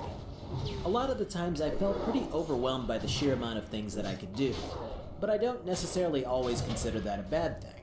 When it's done right, a large amount of choices and things to do can make time fly by fast when you play a game. And that's exactly what happened to me with Fable. You're now renowned enough to use the sexy hero pose expression. There's a variety of different settings, enemy types, and little bonus additions like these mini-games that change from area to area. But one of my favorite things about Fable are these giant talking stone doors. I absolutely love these demon doors. They're probably one of the biggest things I remembered from the Fable series, just because of how cool and different they are. They're another big part of Fable's unique flavor that would probably make the game feel less complete if they weren't there. The riddles they present range from things as simple as turning on a lamp in your inventory or wearing a certain set of armor, to performing great evil deeds, asking a door to marry you, or giving birth to inflation porn in this world. I'm not interested in your meager frame. Get some meat on you. I want beefy, blubbery, plump, porcine. Finally, someone who understands me. The doors open up into these cozy little areas with some nice aesthetic or interesting vibe to them. And rewards range from elixirs which extend your life or magic bars, to powerful weapons and outfits. Not all of the reward areas are particularly compelling to look at, but a lot of them do have their own interesting spin and their own little stories to tell without stating anything implicitly. They're a fantastic addition to the game with just how odd they are and how satisfying they are to open. Outside every thin person is a fat one trying to get in. Enter, weighty wanderer. Partway through this shithole of a marsh is the Darkwood Bordello, an establishment aimed at providing pleasure to men in exchange for monetary, it's a whorehouse. The owner's name is Mr. Grope, which, yeah, alright. He apparently is an awful person who treats the women here like trash and only cares about profit. The leader of the women here is trying her best to get the deed to the establishment from him so that she can be rid of him, which is where I come in. But first, I gotta go for a test drive here. The most interesting thing that we learn here is that I look like a fat, dad-bodied Geralt of Rivia. After this, obtaining the deed is as simple as getting the owner shit-faced, who then proceeds to babble up the stairs and into bed, where he sleep talks, has a heart-to-heart with you while you tenderly watch over him. I'm not entirely sure. But yeah, he reveals the location of the deed, which is buried out front near the statue. After coming back with a spade, you can dig it up and become the new owner of the bordello. This means that you can make a profit every few days from the establishment, and you can sleep with the ladies as often as you want for free. But if you want to be the best boy, you can turn the bordello into a women's shelter, and I like that option, so I do that and get rewarded with a little halo over my head for being such a good sport. On the flip side of this newfound holiness is the Chapel of Scorn. Also branching off the Darkwood area of the map, the chapel is a place where you can bring followers with you to sacrifice them to the evil god Skorm. The whole area is very reminiscent of the Red Mountain area of Morrowind, which is pretty awesome. There's an entire system here where it's better to sacrifice at a certain hour if you're good, evil, or neutral. The rewards you reap get really good, including the best bow in the game. The system is ridiculously convoluted and definitely reeks of the older game mentality of making a very complicated system and just letting the players figure it out. When you make it to the next major town area, you run into the little girl who you helped out in the prologue of the game. Apparently she made it through the attack and is now hell-bent on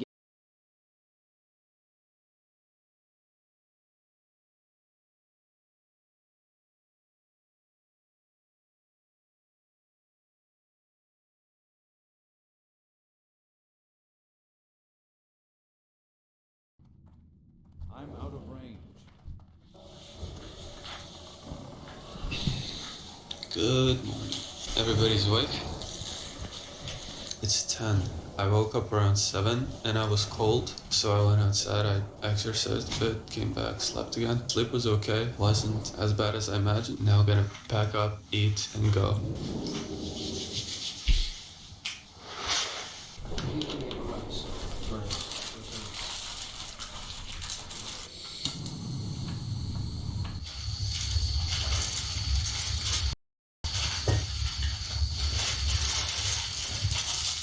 Clothes.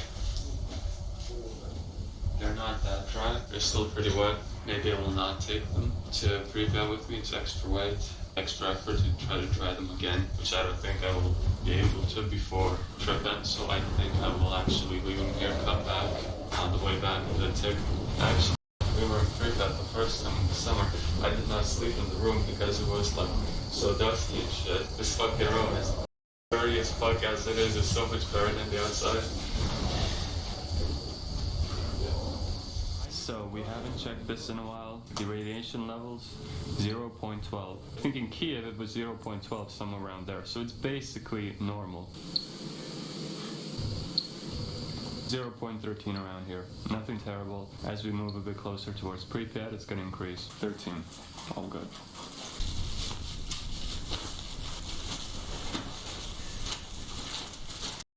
Macaroni with mushrooms. Mix up some of this meat paste. Real nice. And for seconds, I have some oatmeal. I'm gonna refill water in Pripyat, and I have a bottle left that's gonna be plenty. Right. Food time. I buy clothes.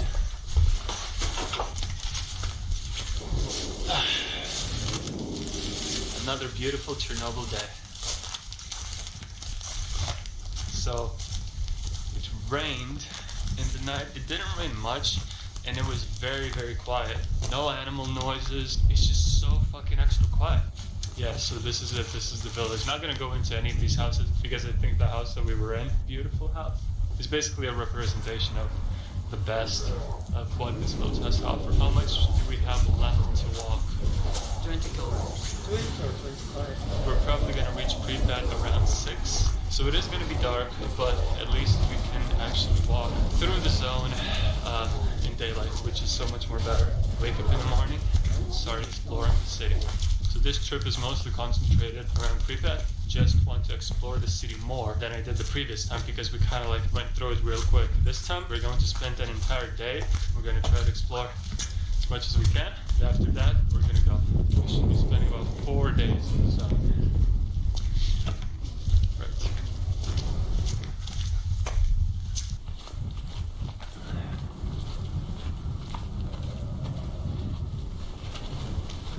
Bunker? That is a bunker, holy fuck. Maybe it was more of a, like a wine cellar or some shit. Bunkers were mostly civilian. And of course somebody looked like they slept here. This is like the modern trash pit of this village. Holy fuck, this is kind of well kept. Damn. So this is the one police check? Yes. Yeah, it has beds and shit, damn. Yeah, it's very cool. Nice, okay, this is the, whoa. This is a review of stalkers who was here. 16, 10, 19. Okay, this is October. 9/11. Oh shit. Yeah. Ah, this is good.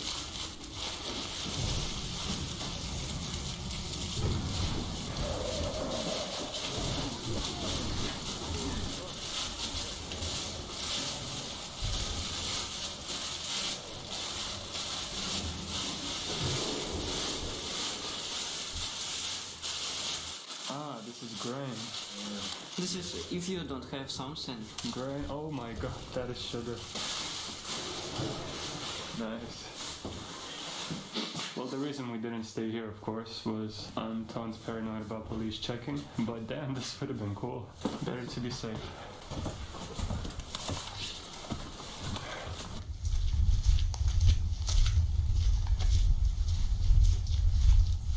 Cool.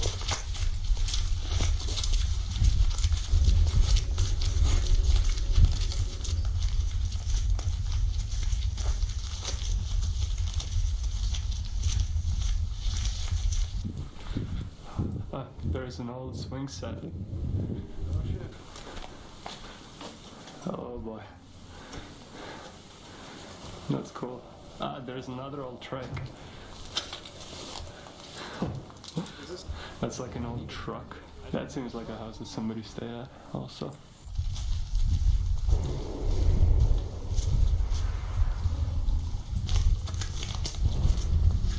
It is 12 microsieverts, just the same as in the house. Everything's cool.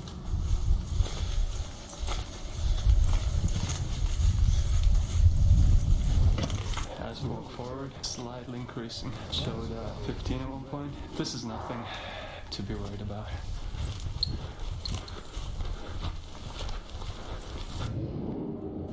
It is 12:20 right now.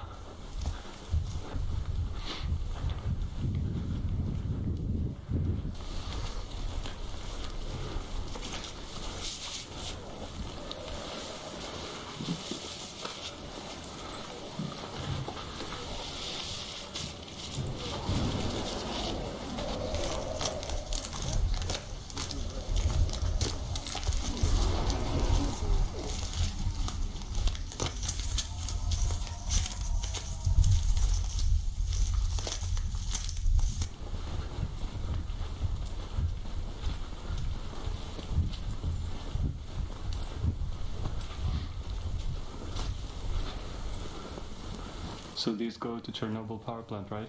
Yes. The power is still on. If we would follow these, we would end up in the reactor.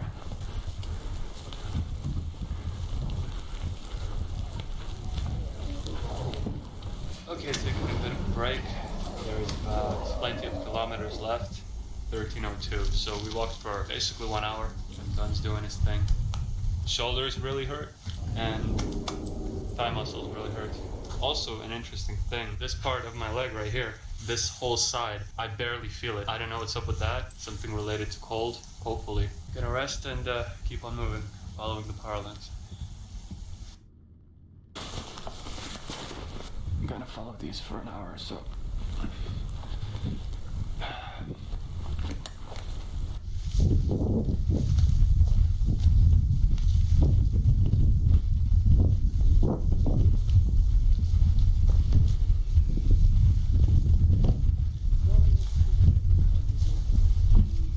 Now it's 14, getting closer towards the road. I assume we're gonna take like last time to the right side and into the third village. Radiation level still the same. It's 0.12, nothing to worry about. Taking a break. We've got about 1 kilometer to go to the road. We're dead. We should be in free bed in maybe 3 hours. 4. We'll see.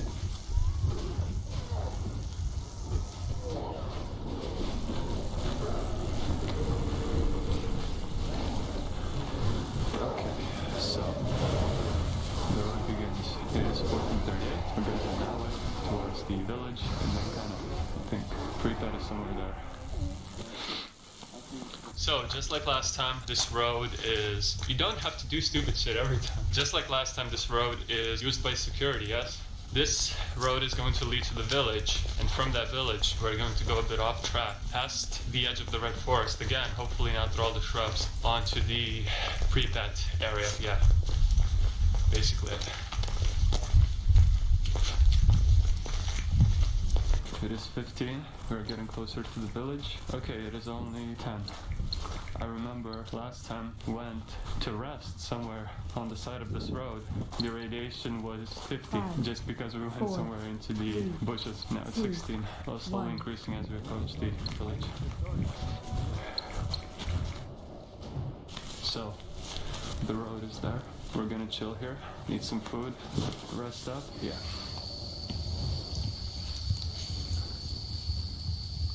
They were eating like ramen without water. There's not really a need to cook. I ate like a Twix, but I'm still hungry, so I'm gonna actually boil some water, make borscht z miasem. Borscht. It's basically red soup. There is about 8 kilometers left until Pripyat. I'm kind of cold too, that's why I want something more. Through the whole way, it was constantly like raining bit by bit. We have minimally another 2 hours of walking, and right now it is 15:40, so yeah. I actually figured out what borscht is. It's beetroot.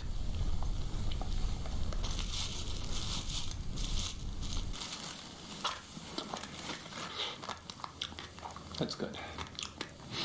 They're actually boiling water too. He's gonna eat something. Taking an example. After we snack, we're gonna go. It's been a while since I last checked the dosimeter. Oh shit. 0.67. The same shitty fucking dosimeter where the limit is set 0.30. Easy way to give away our location. 0.67. That increased drastically in the last kilometer we went through. The radiation levels increased like by, I think, 4 times. Now we're gonna go towards the radiation station. There's this little house with like radiation detection equipment. I guess that's why it's in this area, because the levels are elevated. Trying to see if it's gonna change. It's still not dangerous. This is very, very low radiation.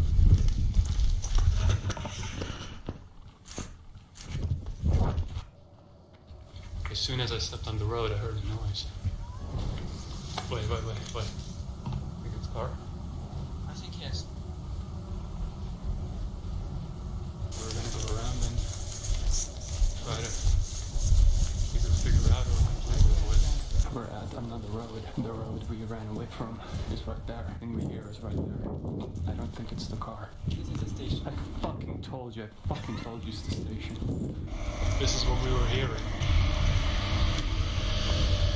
That stupid place to measure radiation and shit. Cars do go here, and I saw like some damn fresh tracks. Definitely a car went today, but the low like humming noise we heard from like middle distance to the station sounded more uneven, like a car engine. That's why we freaked out for a bit. What the fuck are you doing? Put that sound back. This is my dear friend.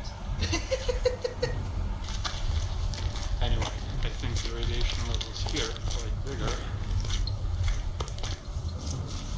Yeah.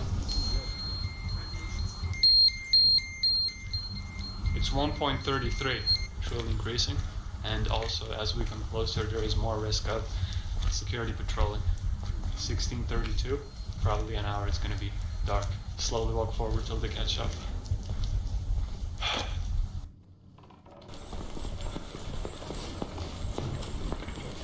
The temperature is also dropping and it's getting colder.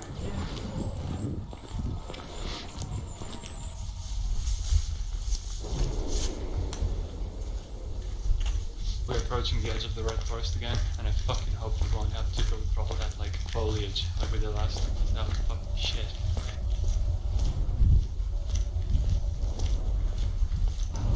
Last time, I remember I told you that this road, follow that direction, we'll end up with Duga, but for this trip, I chose to skip Duga because mostly if we climb early it's going to be dark, if we climb later it's going to be more risky. In this time, when we climbed down and went, it was 7. And we already had to run from security guard. This trip is more about Pripyat.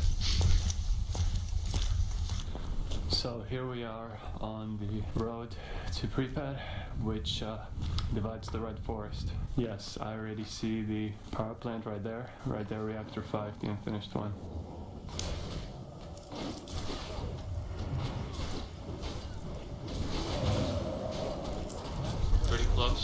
since this path kind of divides the Red Forest is there, so we're basically on the edge of it. Last time we went into that direction of the path, which was very terrible. Basically follow these like power lines that way. Are we going to go through the same path? Now we go to Inzeroth. More chances to actually just sneak through, so we're not gonna try to fucking go the hard way.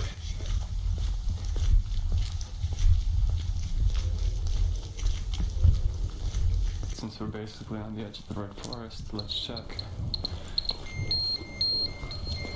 180 something it was, 140, 150.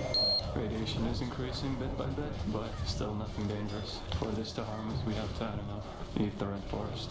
This is the very edge of it. That is also like another part of it. This road kind of divides it. This is not the middle of it. It doesn't go through the middle, so it's not that dangerous. We're going to be walking this road for maybe half an hour more, and then go a bit into the forest, and actually go to the train station of Pripyat. Too bad it's going to be dark by that time, but maybe we'll come back in daytime. I think those were the replanted trees. Not 100% sure, but I think this whole area was burned due to the particle cloud that fell over here. It is 4.8 sieverts.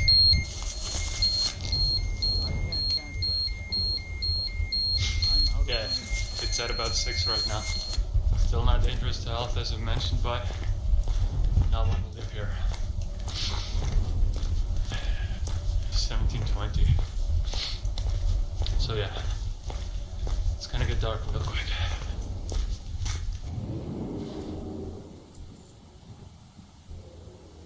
We're hearing dogs coming from Pripyat. Anton is guessing they're security dogs with security personnel accompanying them. Hopefully we can make it out of their path of senses into our apartment. By the time we get to the station, it's gonna be dark. Because the only thing we'll have to worry about is the dogs. By the way, let me check the dosimeter. One last time. 2.4. We passed the edge of the Red Forest and should be heading to the train station.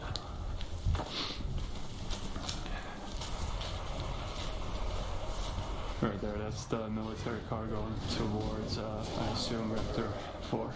And we're right next to the road. So we're gonna listen a bit and try to run through. Hopefully it's just a single car. But since everything is so quiet around, we will hear the second car coming before it can see us.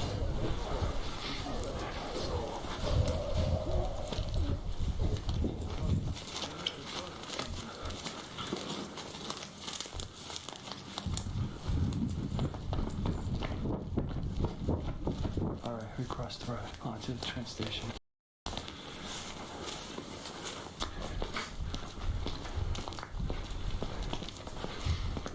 We're at the train station, and those lights, I don't know if you can see in the dark, but that's Rector 4 right there. Cranes, I assume? Locomotive shit, I think. I'm going to climb top of this crane real quick. I hear cars passing there. I don't know if you can see, but I see the tip of Reactor 4 there. Cars passing the road behind us. We're basically in Pripyat, just the very edge of it. Alright, gonna go down, across the station and into the city. There is the actual Pripyat station, the big one. It is actually working. You see those two lights there? We are just at the very edge of it. So, we came to this fence. Behind it is, right? Yes. So this is basically fencing all around Pripyat. At some points this fence is knocked down, like the one near the Jupiter factory, but here it is standing. Cool. Technically, Pripyat is fenced off, and that is where we're gonna go through.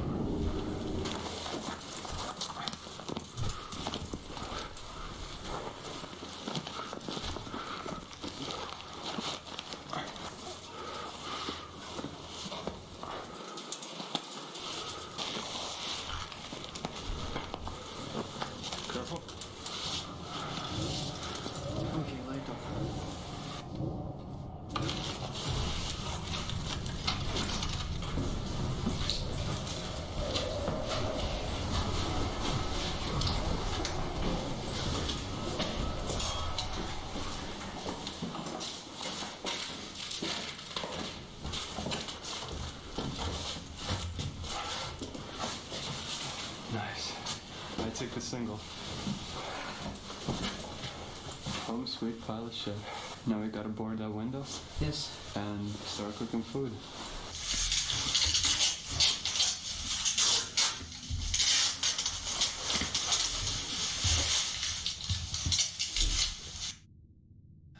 Alright, the window is done, thanks to Antoine here. Yes. Jack's helping with the flashlight. I'm so fucking dead. It is 7 right now. Let's see the radiation. But right now it's a 0.15. It's probably gonna be more on the roof. I'm gonna chill, make some food. Maybe I'll go on the roof a bit. Tomorrow, we're gonna explore. Properly. I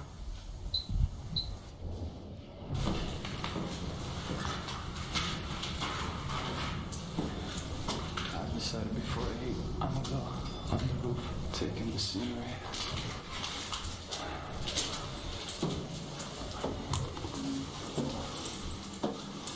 I'm gonna turn off the flashlight here. There is the reactor. It's very quiet on mild wind.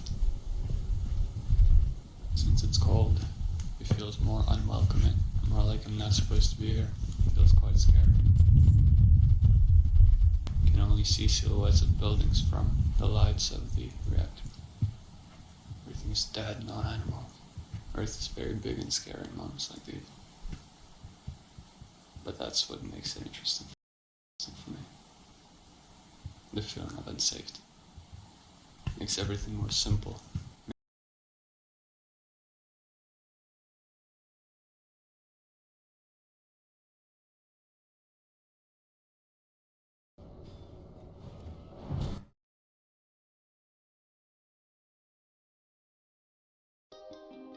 Ever since there's been flight, people have this vision.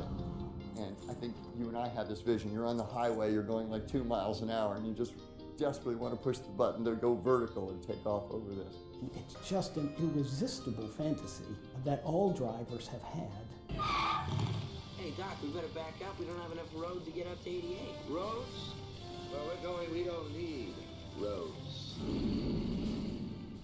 These visionary scenes depicted in Back to the Future and Blade Runner did not exactly pan out. Instead, we continue to waste hours stuck in traffic, fantasizing about flying cars. Yet we don't have them, even though the potential market is huge. The market for urban air mobility is expected to reach $1.5 trillion by 2040. Companies like Boeing, Airbus, Toyota, and Uber are recognizing the need for more efficient travel and injecting millions into developing VTOLs, or vertical takeoff and landing vehicles. Though these operate more like massive drones or helicopters than they do cars, VTOLs have the potential to fundamentally change the way we commute in cities. So what's taking so long?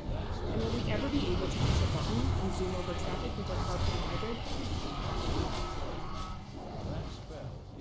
The biggest challenge, according to engineers, in creating a flying car is to create a machine that is robust, rugged, and probably heavy enough to withstand the rigors of the road, the bumps, and the occasional fender benders, and at the same time, a machine that is light enough and aerodynamic enough to be safe in the air. Most engineers claim that although it was an interesting problem, it was not a solvable one. The balance would always be wrong, or the weight would be wrong, and you could never do better than creating an inferior car that would also be an inferior airplane, and that you were much better off making an airplane and making a car and keeping them separate. Andrew Glass is an author and illustrator who spent years researching flying cars for his book.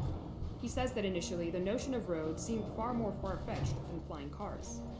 Even though there were sort of rudimentary cars and rudimentary planes, there were no roads to speak of. And so there was this fascinating kind of archaeology of a period where people couldn't even imagine a complex, comfortable highway system.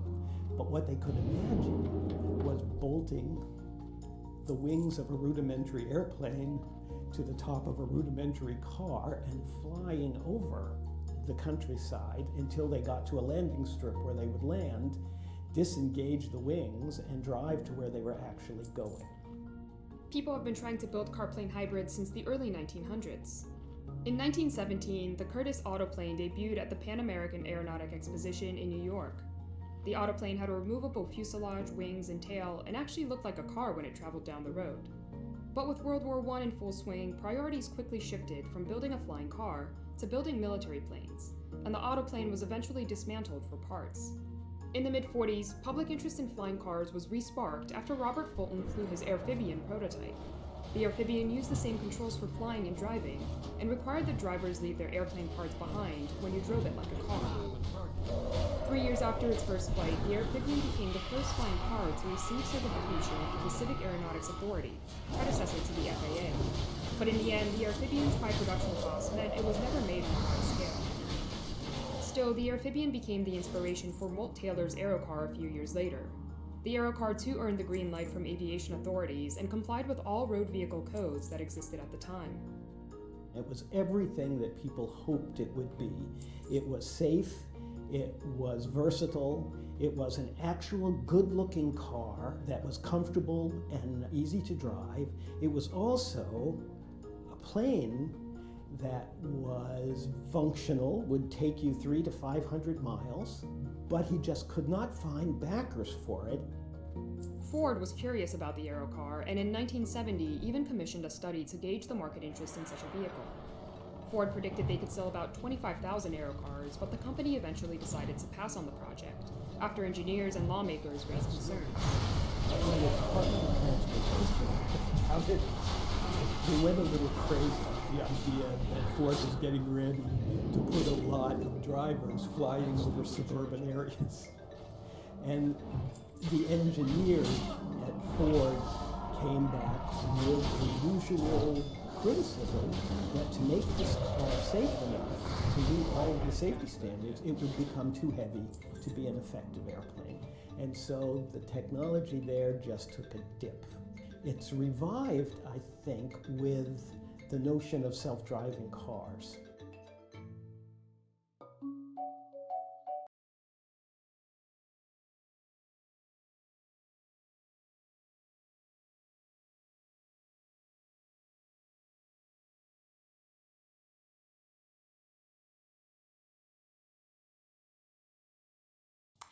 The Italian government has put about 1/4 of its population under quarantine in a bid to stop a rapidly expanding outbreak of the coronavirus. Prime Minister Giuseppe Conte signed a decree after midnight. Now, the lockdown affects the region of Lombardy and other northern provinces and includes Venice and Italy's financial capital, Milan. Italy is the country with the most coronavirus infections in Europe. The government's most recent figures show some 5,883 confirmed cases, and 233 people have died of the disease. The lockdown is the most drastic measure yet taken in a European country to try to contain the virus. Deserted train stations and empty roads. Northern Italian cities now placed under quarantine wake up to the effects of the new decree. Overnight, a very different scene. News of the imminent lockdown set off a rush to beat the clock. In Milan and in other areas affected by the lockdown, people raced to train stations, trying to get out before it's too late. Because I read 2 hours ago that they may be putting out an urgent decree putting Padua in the red zone, and because I'd like to return down south to my relatives, I decided to go earlier. Lombardy is Italy's most populous region with 10 million inhabitants. Its capital, Milan, is Italy's financial heart. It attracts professionals and students from around the world and from all parts of Italy. This is where the coronavirus has hit the hardest, leaving hospitals unable to cope with a growing number of cases. Italian authorities say the drastic measures to curb the outbreak could not wait any longer. Per le parti della Lombardia e delle altre province. For Lombardy and for the other northern regions that I have listed, there will be a ban for everybody to move in or out of these territories, and also within the same territory. Ci si muoverà quindi. Exceptions will be allowed only for proven professional needs, special cases, and for health issues. As the regions affected prepare to implement the decree, Northern Italians get ready to see their lifestyle change drastically, at least for a few weeks. Those who do not respect the measures could face jail terms and fines. Businesses are also growing more and more concerned. Among others, the virus is already taking a toll on Italy's tourism sector. Easter, one of the peak times, is about a month away, and reports are that as many as 90% of visitors have cancelled their trips. Well, for a broader picture from the Italian capital, we're now joined by correspondent Philip Willen, who's in Rome. Hello to you, Philip. Now, do we know why Italy has so many coronavirus cases compared to other European countries? I think there are a number of reasons for this. One is that Italy began testing in large numbers very early on and scrupulously reported the results of the tests. This has possibly not been done in other European countries. Another reason why there have been a large number of fatalities is that Italy has a large elderly population, in fact the second oldest population in the world after Japan. And of course it's a very popular tourist destination, so it's had a lot of dealings with China, both Chinese tourists coming to the country and of course trade connections to Asia and to China in particular. Now, Philip, the strict quarantine measures that were announced overnight center on northern Italy, which powers the country's entire economy. So what is the government planning to do to lessen the economic impact of the coronavirus? Well, I think this is going to be a major challenge for Italy. The government has announced a package of 7.5 billion euros to support the economy, to support businesses and individuals whose livelihoods are being affected. The opposition says this is not nearly enough, and clearly if the most productive region of the country is under lockdown and tourism effectively grinding to a halt, one can foresee enormous losses for the country. Very difficult to make that up. Clearly Italy will be looking for support and understanding from Europe and won't want to be constrained by European rules on the deficit. Well, we're hearing that even the Vatican has been affected and that Pope Francis is resorting to some unusual measures. Tell us more. That's right. Actually, as we speak, the Pope will be leading Angelus prayers, but not from his window overlooking St. Peter's Square, as normally happens, but leading the prayers by video live streamed on internet and visible on television. And the idea is to discourage the faithful from gathering in large numbers in St. Peter's Square, because obviously that could be an opportunity for the exchange of germs and the exchange of this virus. All right, Philip Willen reporting from Rome. We appreciate it.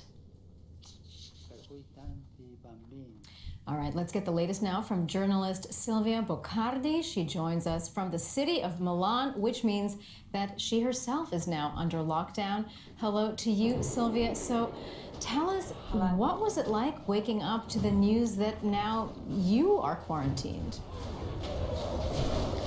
Well, it was quite weird, to be honest, and the feeling is a bit claustrophobic, but we kind of expected it because last night there was a draft of a decree that was leaked from the government, so we knew this was going to happen today.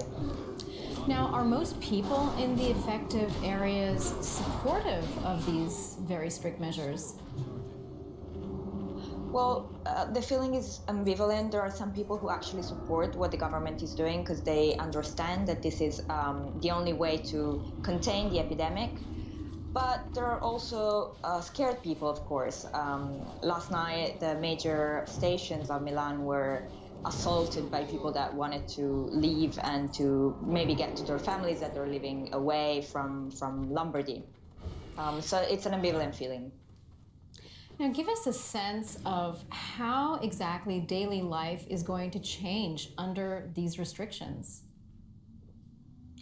Well, for instance, today is Sunday, and are quite empty. There are not that many people walking around, and we will not be able to go to restaurants at night, to have drinks at night. We won't be able to go to the movie today. We won't be able to go to the theater tonight. It's a very weird feeling. Me and my friends are trying to understand if it's okay to meet up for dinner or not.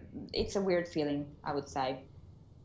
Well, what about things like food or other essential goods? Are authorities ensuring that deliveries will continue despite this lockdown?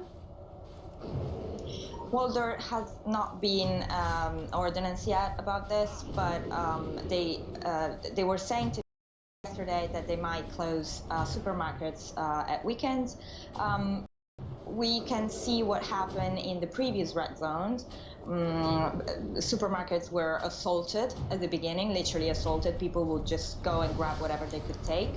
And then the next few days, they just calmed down, they closed the supermarkets, and then after a while, they just reopened it and everything went back to normal. I think this is exactly what's happening today, this morning. So there are supermarkets that around my area have been, assaulted, trying to get whatever they can.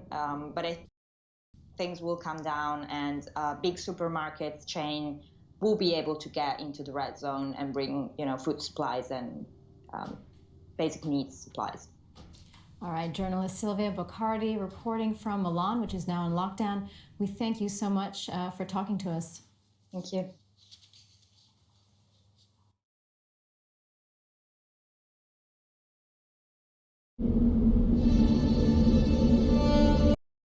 Weeks earlier, 9 million people were still in the city. These authorities have traced a new deadly virus from the wildlife sold in this seafood market in Wuhan that was illegally selling wildlife. This seafood market was once believed to be the ground zero of the virus outbreak. Local authorities shut the market on January 1st, but the virus was all on the move. Dr. Zhao Zhigao was one of the first medical workers to face the virus in Wuhan. 对那个病人来说，他是从外地来的一名患者，发烧，有食欲下降，有咳嗽，然后同时他的 CT 当时在当地诊断的是肺炎，然后但是我们就是拿当时的诊断标准，因为当时诊断标准第一条很重要，一定要有华南海鲜市场的接触史。 Wild animals were blamed, but evidence already pointed to human-to-human transmission. 有人传人。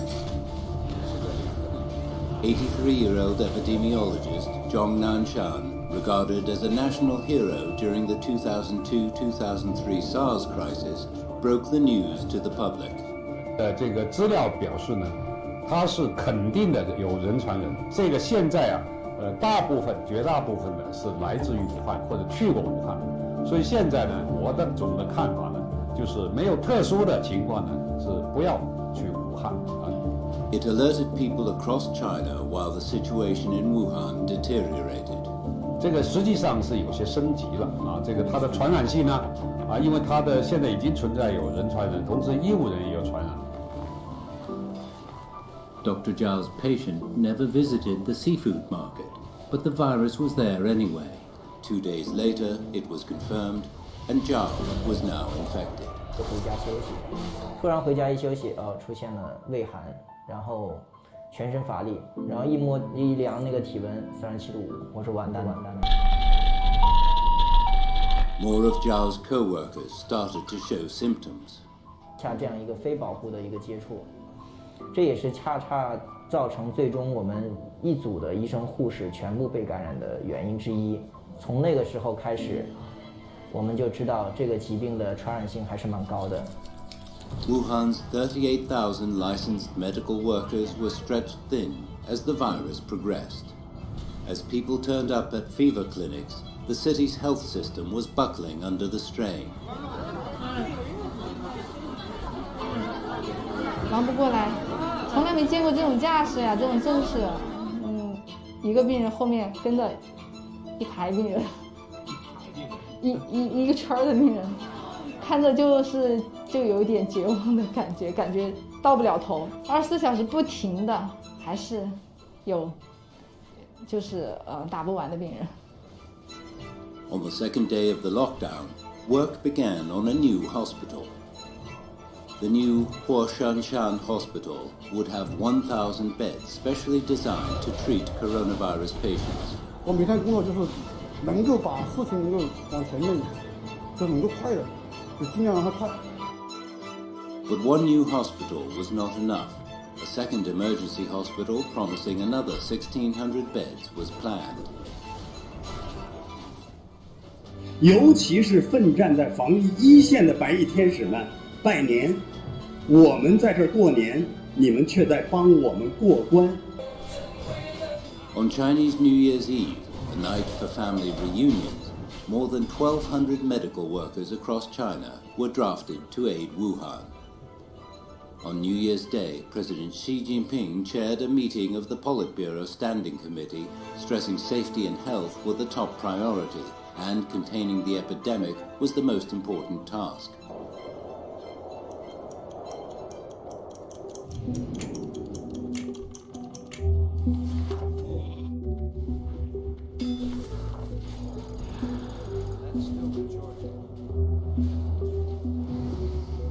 I'm declaring a public health emergency of international concern over the global outbreak of novel coronavirus. On January 31st, the World Health Organization declared the outbreak a public health emergency of international concern. The fight to cage the viper is no longer just about Wuhan. The main reason for this declaration is not because of what is happening in China. Our greatest concern is the potential for the virus to spread to countries with weaker health systems. Cities across China started to put medical supply factories back to work.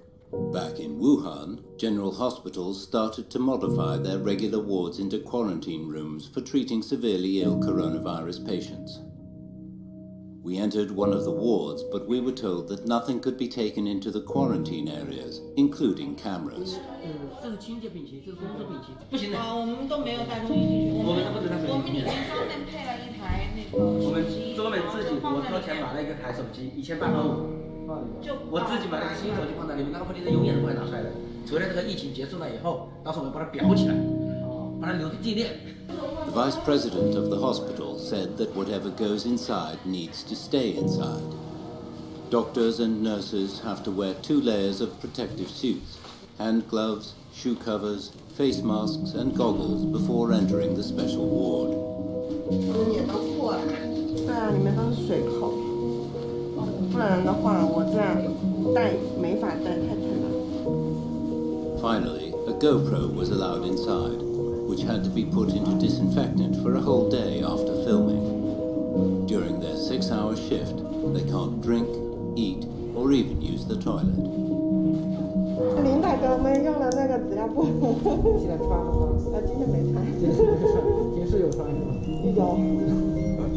那如果说咱们那个晚上不能憋着。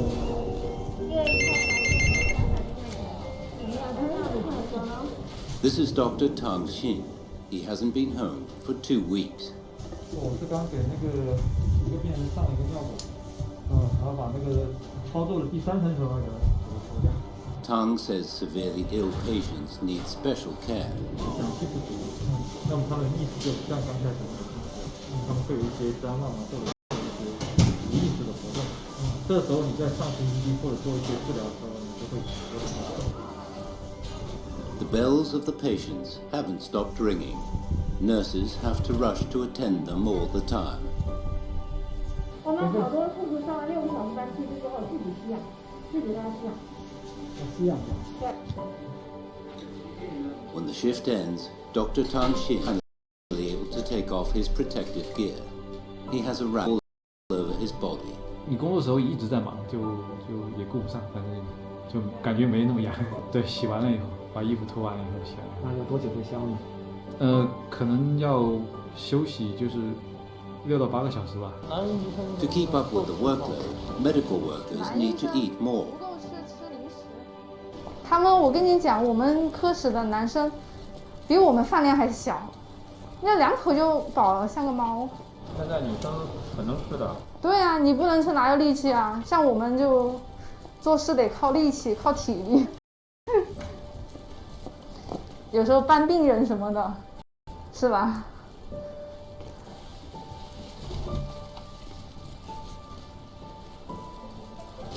？2人一张，我们有3个房，4个房是我们的，2人一张。2人一张。2人一张。这个不窄。那就将就先睡了呗。今天来的时候，你和你的小伙伴们状态都还挺好的。必须嗨起来，你不嗨起来的话，你怎么去面对？你要压抑下去的话，完蛋了。我们就这样。But they also have fear.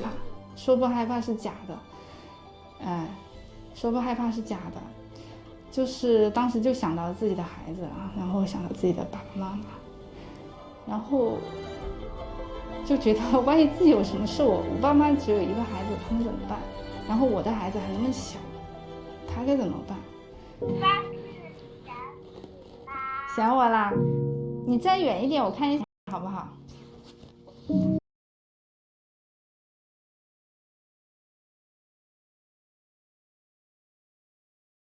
Look, it's the mother. There she is now. Hello, mother. How are you? Oh, I might be infected right now. I have no idea. Another beautiful day in quarantine Wuhan. Yeah, we're out of quarantine. We're out, masked off. Well, earlier I spoke to Ben Kavanagh, who's from Ireland and working as a teacher. For a lovely walk today with my auntie in lovely Chapel Lizard. Gonna go to Phoenix Park. Gonna be a good day. Beautiful weather. Look at that. Lovely to be out and about. Here we are in beautiful Phoenix Park. Gorgeous. Here we see Phoenix Park, 100 acres field. Over there is the American President's Bachelor's residence. The Papal Cross for when the Pope came to visit twice. First time the Pope came to Ireland, there were 1 million people here. There's only about 4 million in Ireland, so that's very impressive. And if you look over here, lots of football fields, soccer fields, if you will. And then down further, Gaelic football fields. 100 acres. But over here, we have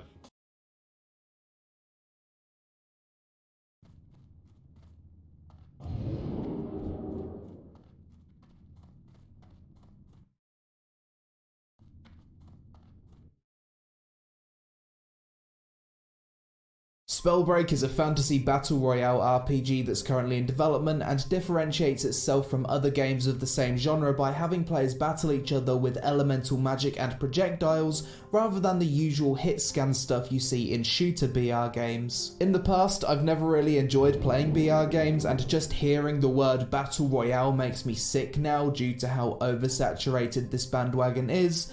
But with Spellbreak having a more RPG style combat system, I figured if there is a BR game I could enjoy, odds are it's going to be this one. Bear in mind the following footage is taken from a game still in ongoing development, and odds are a lot will change. I've also put my own music in the background as the game doesn't have any yet. First thing I'm going to do is click practice and learn the controls. This is cool. You've got this practice area that has all of the items in the game just laid out on the floor, and you can just test out different abilities and stuff. Press B to choose a class, and wow, there's actually quite a lot of choice here. So it seems like your right and left click abilities depend on the type of gauntlet you've got. Right now I've got a left stone gauntlet, so my left click does a bloody long-range stone attack, which feels really cool. My right click, I've got some kind of toxic gauntlet, which lays down toxic goo that if you stand in it, you take a lot of damage.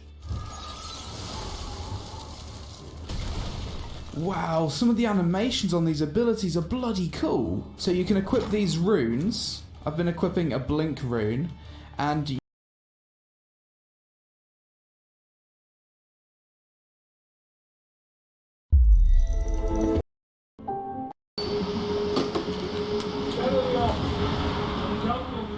那个链池氨酸类枇杷膏，然后来1瓶吧。还有那个费利壳，也有哈。它是盒装的还是什么装的？小瓶子装的。我问一下啊，哎，你那个费利壳呀，你是要几瓶啊？它好像是瓶装的吧？1 emergency response to combat the severe public health threat. Medical staff were deployed from across the nation and on their way to help Wuhan. On this night, Mr. G posted one message on his Weibo. 前线的医护年30吃泡面，作为一名武汉的外卖骑手，看到这个有点脸红。我明天要开工，可能的话呢，多跑几趟医院的单子吧。你能看到医院的订单就基本上就一直挂着，没人送的。如果下单的顾客不取消，那个订单就一直会挂的，会挂很久。The next morning, Mr. G went to Zhongnan Hospital for his first delivery. 好安静的中南医院，真的是冷冷清清，没见到几个人，大家没有任何慌乱或者紧张的气氛，很奇怪，可能是我走的地方不对。完了之后到了4号楼一看，16楼呼吸内科，心里咯噔一下。本来那个按钮我是准备用手按的，我就拿了个钥匙，按那个电梯。上去之后，正对着我的应该是呼吸内科的重症监护室吧。等我走过去之后，一个老人看出来是生病状态，但是精神各方面都还好。我说您的外卖，他没理我，他就我说放这儿了哈，我看他然后我就转身走了。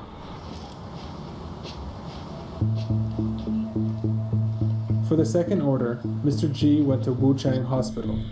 Then came the third and fourth orders.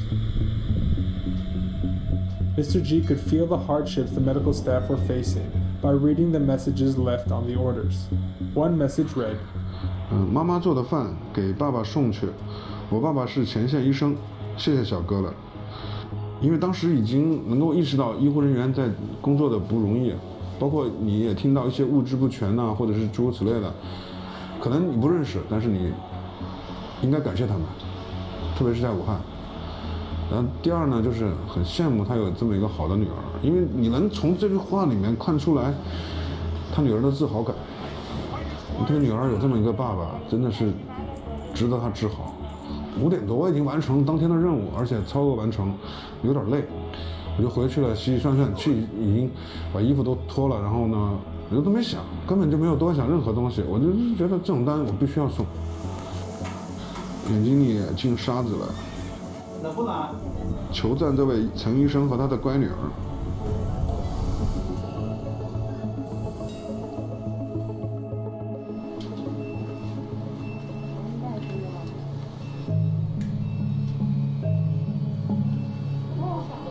This intensive care unit treats coronavirus patients in the most critical condition. Of 18 patients here, 12 have gotten a tracheotomy. Zhang Li Cheng is the head nurse here. 没有见过这么大的阵仗，就是感觉就是濒临死亡，就全部是这样的患者，以前没有见过这种阵仗。那里面现在首先。 The film crew took extra precautions to bring gear into the ICU. Nothing that goes in can be taken out. The smallest exposure to contaminated materials puts someone at risk of infection. Here, the odds of coming out alive are against the patients, a 30% chance at best. This elderly woman might be one of the lucky ones. Head nurse Zhang holds the patient's hands every time she checks on her.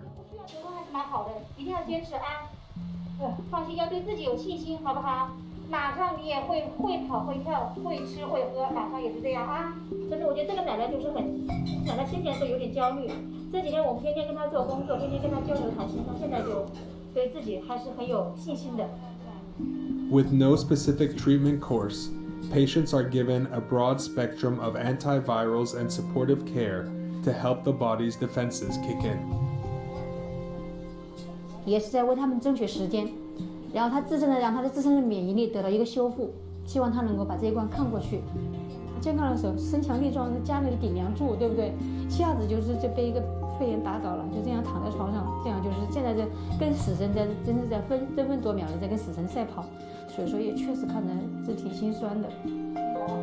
The elderly woman is showing signs of improvement. 我来把这个给您取下来啊，您要好好喘气就行了啊。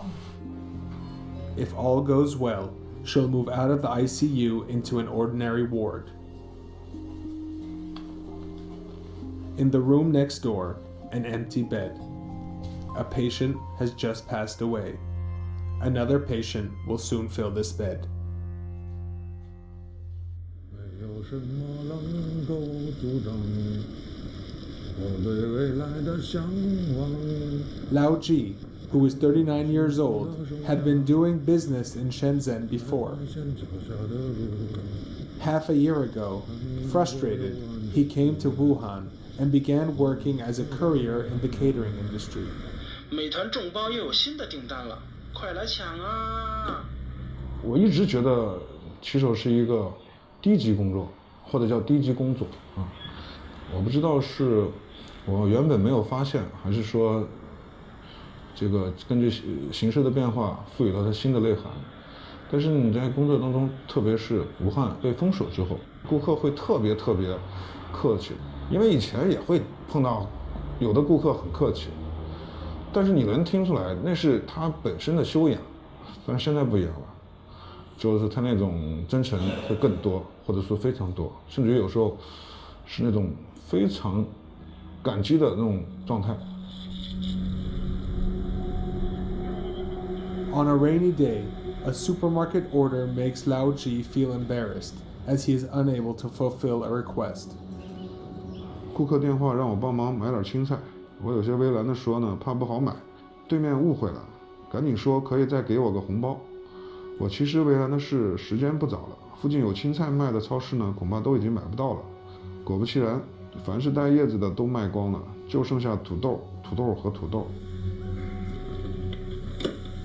Lao Ji's orders are like a barometer of crisis, reflecting the needs of people's life. Besides sanitizer and masks, vegetables and fresh meat are the most popular commodities. 那好像不多了呀。不是，那有肉吗？你们这儿？不是什么时候有？我知道什么时候有，早上几点？我能预定吗？我能订吗？不能订，没有10点开门就进来买，上午12点钟肯定是有的，过了12点就不一定了。明白，好，明白。In order to meet the needs of all his customers, Lao Ji pays attention to the supermarkets and roadside vegetable stalls that are still open every day. 我称2斤呗，那萝卜啥价啊？3.5哈，大白菜哈，这大白菜什么价？它是个链条，就是我们虽然看着外卖员在街上，但是它实际上只是其中的一环啊。你背后连接的你的背后的平台啊，还有你的商家，这诸如此类的所有的综合因素加一块儿，外卖小哥如果正常工作，就表明其实还有背后你看不见的很多人也在正常工作。1 hour after opening, half of the shelves in the vegetable area have been sold out. Citizens worry that they won't be getting any fresh vegetables if they come late, and the store manager is also worried about their inventory.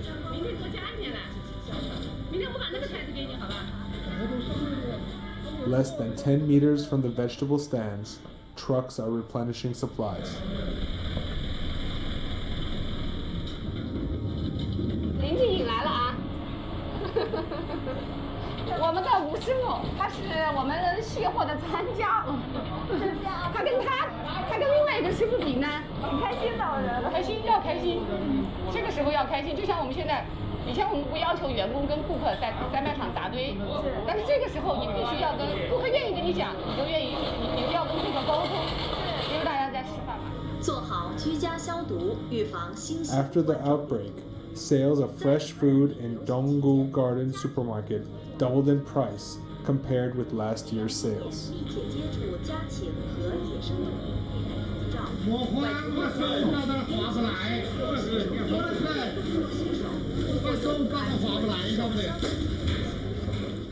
The attendants are doing their best to keep the shelves stocked with plenty of produce.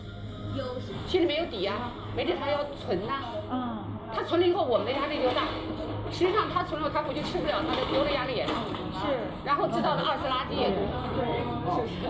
所以我们就跟顾客讲，顾客就问我们超市都要关门了，有没有这个事？没这个事啊。对，明天你上超市照样10点钟开门。最后一个顾客走了，我们再关门。截至2月6号24时，全国截至2月7号24时，截至2月8号24时，截至2月9号24时，全国31个省区市和新疆生产建设兵团累计报告猝死人员4万272人，报告新增发生人6件。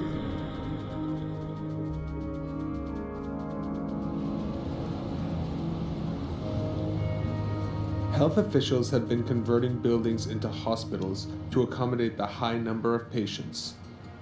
They are also providing rooms in hotels that isolate people who might be infected but have not shown all the symptoms. CGTN correspondent Huang Yicheng met a group of city workers who are helping move patients to these facilities. Zhao is one of the drivers. And now I'm going to follow Joe to see how he transports the patients. 我们运送的是轻重病人、密切接触者跟疑似患者。我的那个等一下了。Zhao is driving some patients with symptoms after they received the second round of tests. Peng is one of them. 我这样，我是阴性放阴，要是把我弄起来，我立死的。你不想去是吗？肯定不想去的。也是。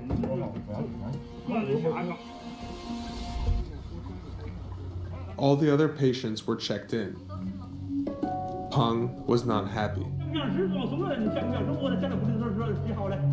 他今天检查，我都打了。如果是的话，如果真的有个床能够居室起好的，对呀，有几个人想就能做到。他说他有这个嗓音的。那我就不清楚了，这是反正作为屋的人家的通知的。那通知错了是吗？不。啊，肯定是有，肯定片子上有问题。他认为自己没问题了。那怎么可能自己说了没问题就没问题了？你要用科学的手段说你没问题了就没问题了。10 minutes later, they couldn't find Peng.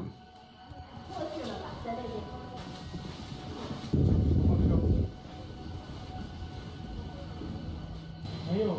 陈新宇啊，没过来做。他妈妈的事情全部该跟他安排好，他7点回来不让管。找到了他才能走吗？找肯定找得到，因为现在武汉市整个都封了，哪里都去不了。他只有回家。哎，不就是他吗？要找吗？肯定你就拍片子啊。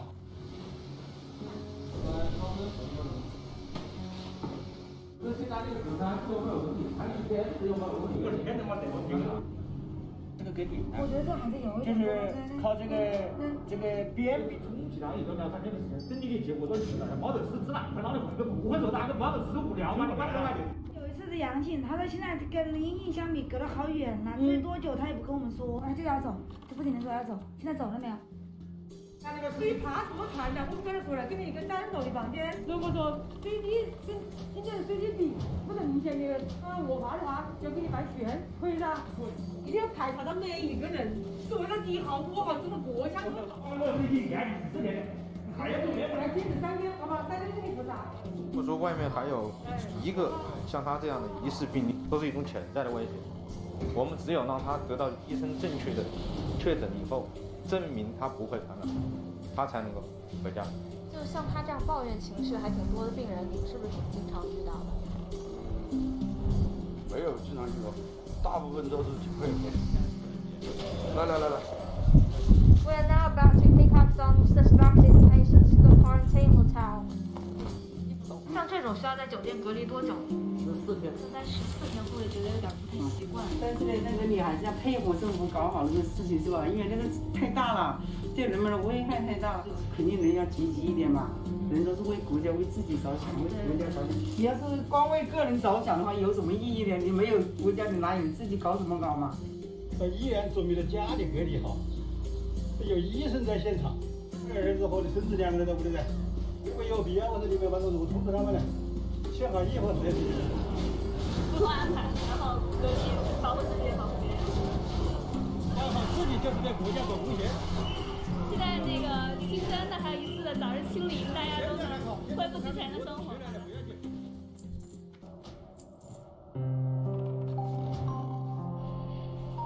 Liu Meng was one of the first infected by the virus. CCTV correspondent Dong Qian found him in Wuhan where he was recovering. 我是1月18号发烧，1月18号的时候是当作是感冒，那个时候根本都没有确诊，因为那个时候都没有核酸这个东西。在这种不断的辗转的过程中，你会有什么感觉？我绝望过，我爸爸也绝望过，就是感觉到很失落，感觉被抛弃了，感觉就是感觉医生现在都不救人了。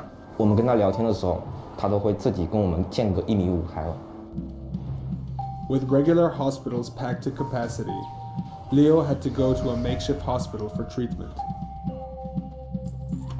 最后是怎么进的方舱医院？我们看到了那个火神山建设，因为这边的5医院、7医院根本都不收，根本他都不收人，因为他也是爆满的模式。那边开药。那个时候你能理解吗？还是不能理解。就是我也需要医治，但是医院不是不医治，它是没地方。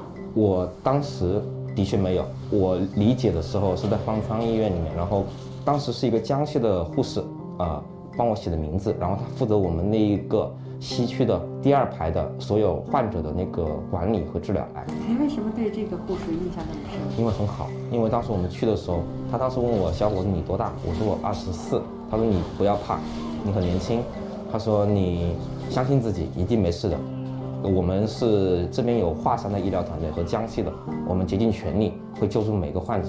这个话虽然一说，心很软。那你能辨认出他的靠什么呢？辨认他的话，就是靠他们背上的名字，江西，然后他后面会写一个，应该是姓杨，但是后面还有个江西，然后他的字上面有一个祖国必胜。因为他再怎么他会露出2个。对，会露出2个眼睛，而且他眼睛是什么？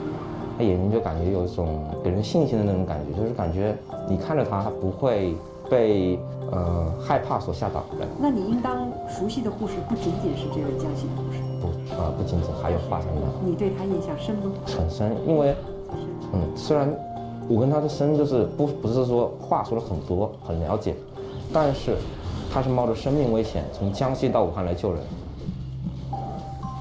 Once admitted to the hospital, Leo saw firsthand the kinds of challenges the medical staff faced in treating patients. 很焦虑，因为我所看到的方舱，一无所有，建设500人的床位，所有的医疗设施全部要跟上，很难很难，而且这是过年，这不是你国家用钱都可以买到的，这个时候是需要强大的国家凝聚力来调动资源，这才能办到。它都是在慢慢的改变。之前有些人情绪不满，可能会闹啊、吵啊，现在的方舱不会，有时候会一起唱个歌，有时候会一起跳跳舞。方舱现在也来了很多心理辅导的医生，这是最关键的，而且我也是很认可的。心理医生一来了以后，他就会对你进行疏导，整个方舱的一个氛围、一个情感就可能注入了。这件事情对你触动大吗？触动非常大。因为这完全是颠覆了我一个认识观。我那个时候不是还在抱怨武汉的医院不收人吗？而且在愤慨他们。其实我们也要理解一下，因为江西的医生他们从江西跑过来，他们冒着生命危险，因为这个病的传染性太强了，他过来他是等于救我们的命。如果武汉的医生你换位思考一下，他们那个时候也在冒着生命危险呢。所以说到这儿，你这个时候能理解那1.5米的距离？能理解，能理解。这一次的话，我真的是经历过生死，因为我相继看到6个人从我旁边离去。你事后想想，如果方舱医院要是能够早一点，再早一点，恐怕不会让你们受这么多的心理上的折磨。对，武汉这次的创伤，疾病占一部分，更大的是心理创伤。给武汉市人民创造了创伤的太厉害了。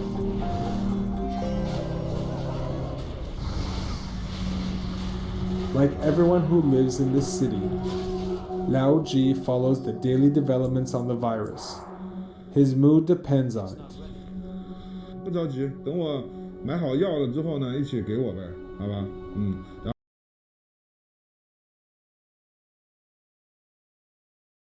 Good morning, hope you're having an amazing day. It's Mark Wiens. I'm in Moscow, Russia.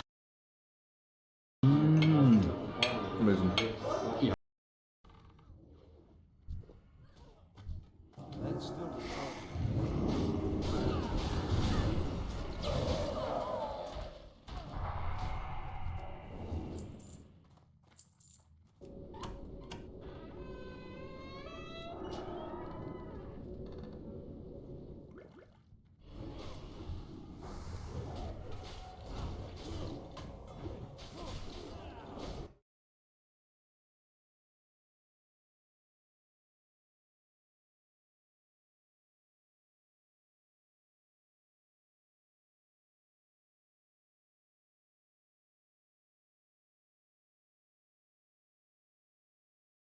Today we're in Krakow, Poland, and we're here to get to the heart of the food culture in this incredible ancient city.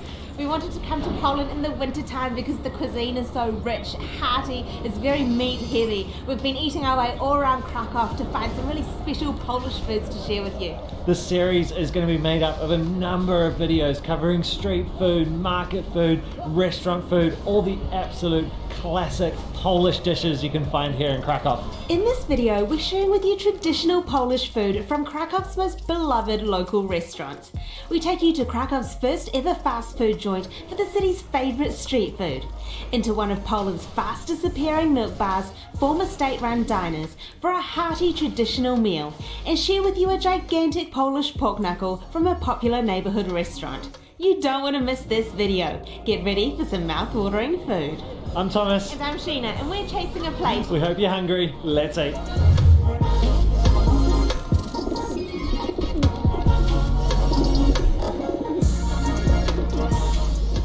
We're starting this video in the heart of Krakow Old Town, which is absolutely stunning. This square that we're in is known as one of the oldest medieval squares in Europe. I mean, that building there, which is the old fabric market, cloth market, that was modernized in 1874. I mean, that's how old stuff is around here. So we're heading for our first food, and actually snow has just started coming down while I'm talking, so I think we're going to get down this little side street and get to our first hot food.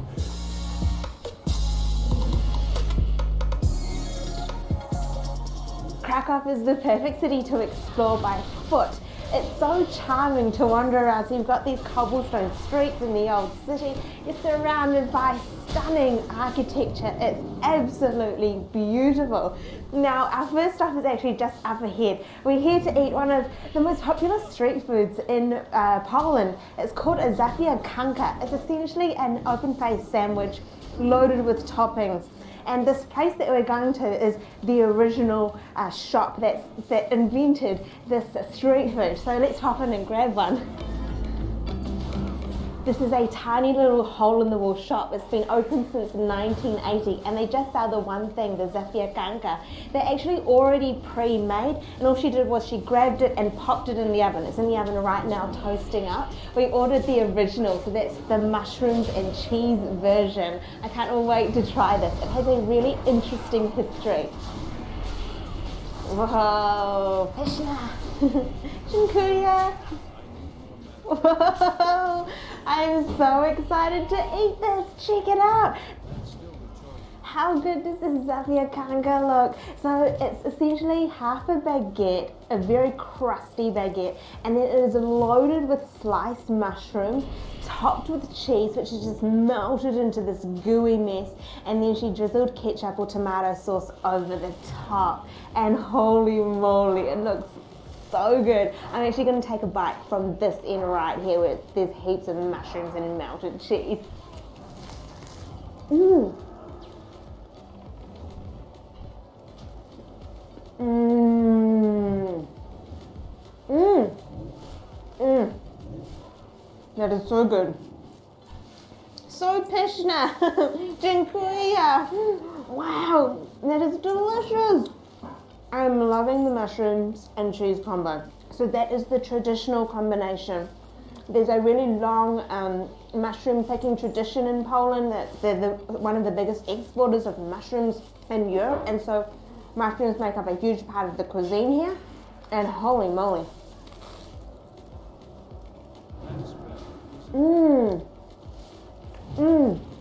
They're sliced super thin and have tons of flavor. That cheese is beautiful. It's just very oozy. It's got a lot of flavor. I think it might be Gouda. And then that tomato sauce. It's just super simple, but perfect. And that bread is so crusty. I'm so stoked that we came to the original Zapiekanka shop. So this shop opened in 1980, just as communism was starting to fall in Poland. And it was the first fast food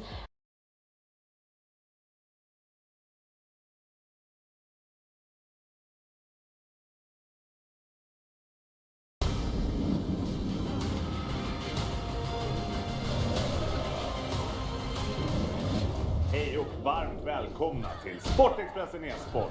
Denna vecka så har vi ett specialprogram att bjuda på. Vi har WoW-profilen Siko på plats och som vanligt Erik och Peter. Hur står det till mina vänner? Jo, 10 poäng. Ja. Alltså en riktigt dundervecka.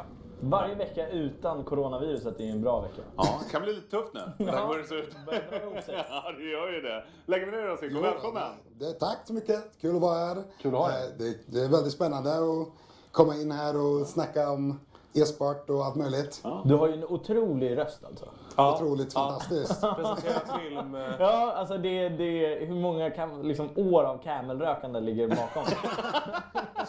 Nej, men det ligger väl några veckor nu. Och vi har ett riktigt superprogram att bjuda på den här veckan. Vi ska bjuda på WoW, vi ska bjuda på CS, Project A, vi ska bjuda på Fortnite och Rainbow Six. There are no smokes on EG and Isa has a Molotov and he's running through the middle. Oh my god, Alexi B! Alltså Blackfaker kommer höra det här. Ja, det här Han brukar slida in i mina DM efter sändningen. Fortnite, alla vårans favorit, har lagt in Dust 2. Oh my god, clip it! Holy shit bro! Oh my god dude! Alltså jag tror inte att WoW, jag tror inte det kan tävla på samma sätt. Jag tror att det som WoW har som är bra för WoW. Precise gunplay. It's set on a beautiful near future Earth and it has a lethal cast of characters. Can't wait to take a dump on it. Och det gick ju sådär. Och vi ska hoppa rakt in i veckans clash. Och vi tar och kickar av hela den här veckan med MBK som gör en galen digelrunda här i Slope på Inferno. Det här är vacker CS. And just blast someone in the face immediately with the C-sets. Mini machine gun, pocket machine gun. It's been good since the gun was added to the game. And the devs are just laughing at all of our sorrow. Unlike the Ari. Oh, but you gotta draw a line somewhere. Only good for that one. NBK's gonna be in for a bit of a tight time here. Nicely done. Point blank finds one, gets a second, a third, looking for it, and he gets the fourth as well. French CS.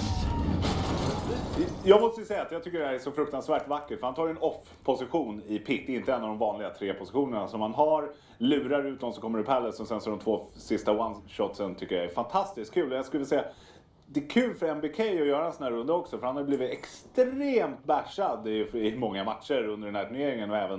Och även turneringarna innan det. Han har haft det kämpigt. Han blandar och ups and downs måste jag säga. Det är skit och han har ju gjort det alla borde göra med. Han har ju tittat på Astralis. Vart står magisk? Och så har han ställt sig där. Ja. Det är det han har gjort. Det funkar ju. Fair enough. Jag tror att vi kallar den där positionen för magisk till och med. När man tar en off-angle ner i pitten. Ja, precis där han står. Han står jäkligt bra där. Kan titta. Det är bara så. Men den stora grejen är väl att han tar honom i luften. Nej. Alltså volleyskottet. Nej, inte som fotboll där Peter. Utan det är snarare det som är fantastiskt i det tycker jag är de 2 sista fragsen som är one-shots. De första är ju ganska... Ja, man kan tro det. Det är otränade ögat. Men det är de 2 sista. Det är inte de 2 första som är de snygga fragsen. Jag tror ändå Sicko håller med mig här att det är det. Alltså bicicletan är ju... Det är det som gör det, hörni. Vi ska hoppa vidare. Alexi B, ump, 3 frags och överkörning från OGs sida. Kolla in där. You have to do it. The bomb gets planted and now the clock is going to force Evil Geniuses into the open eventually. Oh, this is interesting though. There are no smokes on EG and Isa has a Molotov and he's running through the middle. Oh my god, Alexi B! The UMP overpowering every single one. And he was set up with that man-2 flashbang. That is so unbelievable. Tarek, he should have no chance. He's going to be going down. It's 16-3 as OG will take down EG on map number 2. And that means we're going to go to Inferno, ladies and gentlemen. Man, trading maps. How do we even predict this game anymore? It's so outrageous, isn't it? It's just swinging each way, and this was on. Anledningen att jag tycker det här är så vackert, det är inte bara att LXB har perfekt aim, perfekt movement med musen och bra recoil control på pumpen där så alla tre smälls direkt. Men alltså flashen kommer in från Mantu. Det är 3 spelare som står och väntar på han. Alla är tokvita. Det är så bra teamplay. Han vänder sig om för den och glider in och får den där fragsen. Det är så vackert. Ja, det sätter dem helt ur spel. Det som jag slogs av liksom när man tittar på det här klippet är att man undrar ju om det är typ Frag League 2013. Med interfacet eller UIN? Nej men alltså, grafiken är så jävla ful från Blast. Jag förstår inte hur de kan göra det dåligt. De gör allting asbra, men det ser helt jävligt ut. Och sen är det Sembler som kommenterar. Då tänker man så här, har vi åkt tillbaka i tiden? Tänker man. Det är väldigt point. Jag tycker det är kul att han är tillbaka. Det är jättekul att han är tillbaka. Jag fick bara en sån här, är det liksom 2013 och vi står i en studio i Frihamnen här? Eller är det liksom ett event? Men jag håller med dig, men det här är ju någonting, jag tror att jag stör mig extremt mycket på UIN som Blast har också. Jag älskar Blast, tycker det är en fantastisk, jag gillade inte riktigt deras gamla koncept, men det nya de kör nu, spot on, kanske det bästa just nu tycker jag att titta på. Men UIN förstör ju faktiskt lite och jag tror att det är nog inte bara vi som tycker det. Nej. Jag sitter verkligen och funderar på vad UIN är. Okej, det är scen runt omkring där HP-baren och sånt är när folk är låga. Vem som har fått fraggen. Jag får ju sitta så här. Jag har ju en ganska bra syn tycker jag. Grafiken där i sidan. Vad är det som händer egentligen? Det är så här, man hänger inte med alls som man gör på en normal layout liksom. Vad säger du Siko? Du som ändå är liksom i casterbranschen. Ja, alltså jag tycker ju... Jag är ju van att titta på WoW. Så när jag tittar på CS så är det är ju musik för öronen nästan när man kollar på en serieturnering. Det är ju så enkelt att följa med vad som händer och se vem som skjuter vad, vilket lag som leder, man ser ju pengar och sådär. Men när man tittar på League of Legends eller WoW så tycker jag det är mycket svårare att följa. Och du tycker även det är lätt nu när vi ser Blast UI som är runt om. För den hänger inte ens jag med, jag har ju ett par timmar. Jag fattar knappt vad som händer med den. Det är ju inte originalet om du ser HP-barsen är på sidan. Jag tycker att det är... Alltså man skulle ju klara sig utan det faktiskt. Ja men nästan är det. Original är bättre. Och när vi ändå pratar med dig Siko, vi ska ju ta och kolla på ett galet klipp du gör här i WoW Classic. Kolla in och njut ni som gillar WoW här. So something else. Yeah, there's something else here.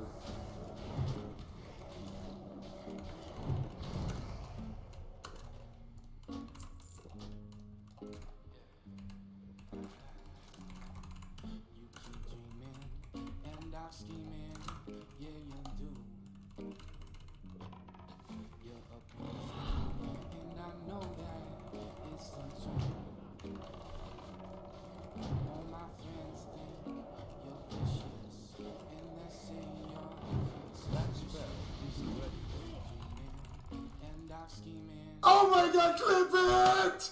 Holy shit, bro! This guy's got shit on! Oh my god, dude! Holy fuck, bro! This is a whole pre-made, bro. This is the second time we're gonna lose, dude!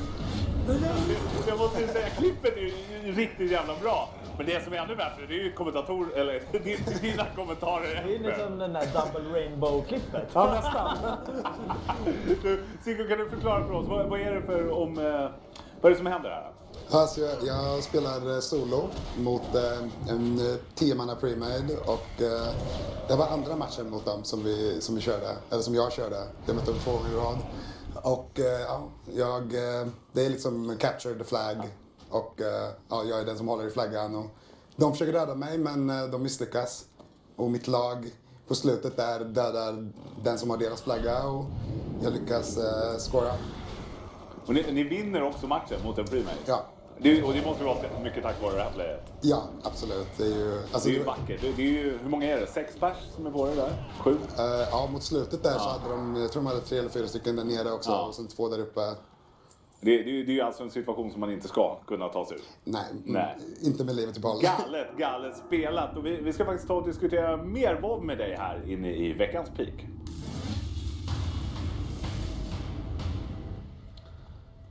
Och vi tänkte Sicko, du kan ju ta och presentera dig själv. Vem du är, vad du har gjort. Ja, så ja, vad finns det att säga? Jag har spelat WoW sedan barnsben. Körde med Hiton, gick i gymnasiet eller något nu. Tagit ranket massa gånger. Så kommenterar jag även för Blizzard och mycket content creation med typ livestreaming främst. Vi ska ta och kolla på klipp när du kommenterar på en Blizzard-turnering. Kolla in där. In a best of 7, do you think that changes the dynamic a lot here, Zico, with what we've seen from these teams already? I think a big thing that's going to change, maybe not the compositions, but for sure, I think the maps are going to make a big difference. Because when you look at the maps, you don't really have that many like huge scale maps where, you know, Method Black can run things like the Mage Warlock. You only really have, you know, Ashamains, and over here, the rest of the maps are going to be either medium sized or small. And I think that does favor Wildcard. But at the same time, Method Black has been their kryptonite this entire year, and you heard them in the interviews, they're hungry for this win. Definitely, we're going to see both of these teams winning them. Man kan ju se här också, jag har ju kommenterat när det ses med. Man märker ju verkligen hur mycket du brinner för det när man ser det här. Jag känner verkligen igen mig i det. Det är väldigt kul att se. Ja, alltså, man kan ju sitta och snacka om det i flera timmar. Det är ju det bästa som finns egentligen. Vart är det här klippet ifrån? Eller vart spelades det in? Det spelades in i Los Angeles under BlizzCon. Okej. Ja, men för då, det är väl, vad är regeln för vit kostym? Man ska vara söder om Nilen, va? Är det bara då det är okej? Ja, det är bara då det är okej. Nu kan jag inte exakta breddgraden, men det borde väl funka då. Alltså å andra sidan så ligger du nog ändå rätt mycket i lä med tanke på att alltså, han som sitter längst till vänster har typ en zebra på sig. Alltså inte bara en zebrakostym utan en hel zebra. Vad är det som sker? Det är en sån man hoppas får coronaviruset. men alltså... vad har han på sig? Titta, alla är så stiliga, du kör flugan, vi har killen lite, jobbar gråskala, någon liten skojslyktar och sen bara haha! Nej, man blir hallucinerad av den. Ja, verkligen. Verkligen. Du, det är ju en 3-3 turnering där som du kommenterar. WoW som e-sport egentligen, vad känner du runt det? Vi har ju lite stora organisationer som är inne i det. Det är ju främst runt arena, eller? Ja, hur ser framtiden ut? Jag tror framtiden ser ganska ljus ut. Det har ju varit väldigt mycket typ push från communityn till att göra turneringar och till att få det till att bli en e-sport. Och nu på senare tid skulle jag säga att det har växt ganska mycket. För först var det ju bara 3-mot-3 arena. Men nu för tiden, bara nu i helgen, så kommenterade jag en 5-mot-5 turnering. För några veckor sedan 2-mot-2. Sen den stora grejen är ju också Race to World First. När de släpper nya bossar, liksom, vem som kan döda dem först. Och där har vi fått mycket liksom, tittare på Twitch och sådär också. Vad heter den här gilden som alltid var World First? Method. Method? Är det någon som alltid var först? Method eller Nihilum kanske? Nihilum, på. Ja. Du tänker på kungen liksom? Ja. Nej, alltså det är ju... Ja, jag spelade WoW fram tills Lich King. Ja, men då är det nog Nihilum du tänkte på.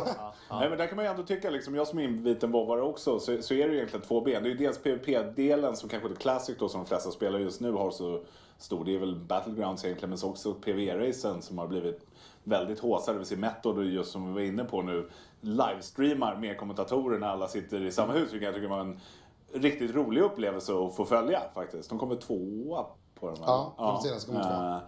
Och jag tycker det var riktigt kul att följa. Och det blir lite så här ny take på e-sporten också. Även om det är liksom PVE, så är det liksom, det är ändå e-sport att komma först, för du tävlar ju mot andra. Bara... Hur mycket pengar pratar vi? Alltså det här som du kommenterade, vad är prispoolen på ett sånt event? Det var $640,000 tror jag. Okej, ja, men då är det ändå... Så det ligger ju liksom med de alla stora. Man är dessutom bara 3 som delar på det. Nej, man har 4 i lag. Ja, du är 4 i lag? Man har en liksom på bänken som man kan byta in för Ja. Okej. Vadå, typ om den andra bryter fingret? Eller? Typ, flygande målis. Ja, precis. Nej, men alltså någon som är jävligt stark rogue liksom. Så kan man, då kör vi den här sen. Ja, men som i amerikansk fotboll, man tar in en bra kicker. Ja, exakt. Lite så. Ja, Lite så. En kille som bara sparkar. Ja, du är med. Vi ska ta och kolla på ett klipp till här. Vi såg ju att det veckans klatsch här innan, men vi ska ta och kolla på ett till här som kommer lite mer stämning. Check this name. Clip it! Yo, clip that nade fast.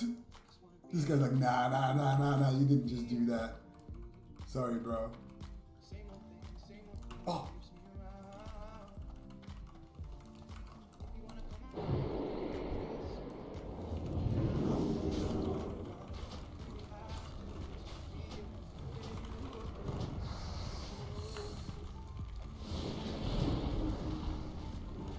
He wants to blind me.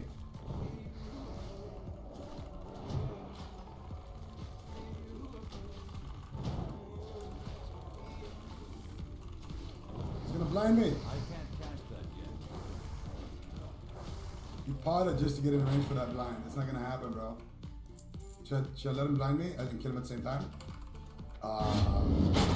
Ja, jag känner ju frustrationen från Rogan hela vägen in i studion där. Men om vi ska ta och fortsätta i WoW som e-sport då, vad tror du? Kan det bli spelet som tar över hela världen? Eller vad skulle krävas för det? För att ta över hela världen vet jag inte riktigt. Alltså... Ja, men lite liksom bli en av de här stora. Vi har ju household namesen just nu som är lite LOL, CS, Dota. Som är lite de...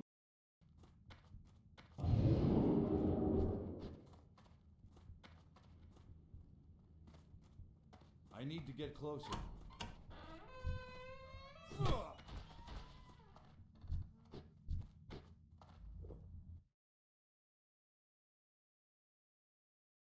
Germany's foreign minister says that Turkey must comply with the terms of the 2016 migration deal that calls for it to stop migrants from crossing from its territory into the EU. This comes after Turkey deployed special forces to block the return of any migrants who've illegally entered the EU. Greek police have been forcing such migrants back into Turkey after they break through the country's border defenses. Faces of despair. Thousands of refugees have gathered on the border, the focus on the Turkish town of Edirne. Many are forced to camp out in the open. Some of these people have been displaced by the long-running conflict in Syria. In Europe, you can work, there are jobs, you get a decent salary. The kids can go to school. You can lead a normal human life. That's all I want. I made it to the Greek side, then they took my phone, my money, they took my clothes off, they beat me and sent me back to Turkey. This is just wrong. We want to be able to breathe freely. When I was 12 years old, I had to leave school. My parents were killed in the war. Others have come from Afghanistan and Pakistan. They find shelter where they can. Dozens crammed into this abandoned bus station. Turkey's president has carried out his threat to open the border to Europe if NATO did not back his military operation in northern Syria. The Red Crescent and Red Cross are helping out where they can on the ground, handing out food and water and providing basic shelter. We are ready to do whatever is needed to restore dignity, because what we are missing in this moment is the dignity for the human beings that are in the middle of this political game. We are ready to do whatever is necessary to provide dignity to those that are stuck in this moment in the no man's land. Ankara, for its part, is determined that those who do make it across to Greece will not be sent back into Turkish territory. 1,000 special forces officers are being deployed to the river on the border, fully equipped to prevent people being pushed back. Greece is equally determined to prevent a flood of new arrivals. The authorities say some 35,000 migrants have tried to cross illegally into Greek territory in the past week. Athens insists those who reach its soil will be deported. Let's get the very latest now with DW's Yulia Han. She joins us now from the Turkish side of that border. Good day to you, Yulia. Can you fill us in? What's the situation at the border where you are this morning?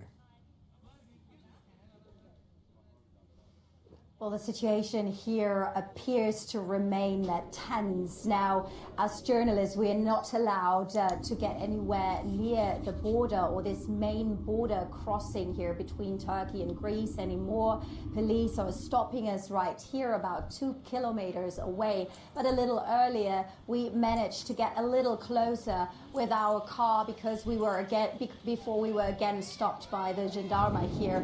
And we managed to talk to some migrants migrants and refugees who told us that tear gas had been fired. Again, we could also smell the tear gas, and it's right now not entirely clear if this was just being fired from the Greek side towards Turkey. There are also reports that tear gas had been fired from the Turkish side. It's not entirely clear what role Turkish military there is playing. There are some reports saying that, or suggesting that the soldiers there are kind of encouraging the refugees or migrants maybe to use violence in order to demand passage to Europe.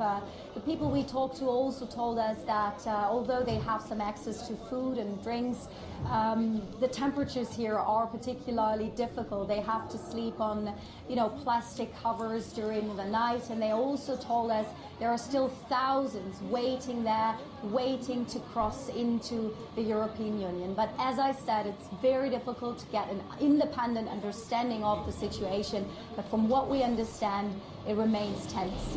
Okay, it's tense, and also we've been reporting this morning on groups of refugees who've been moved around at the border area, Yulia. Is there any idea as to why these groups of refugees have been moved on and where they've gone to?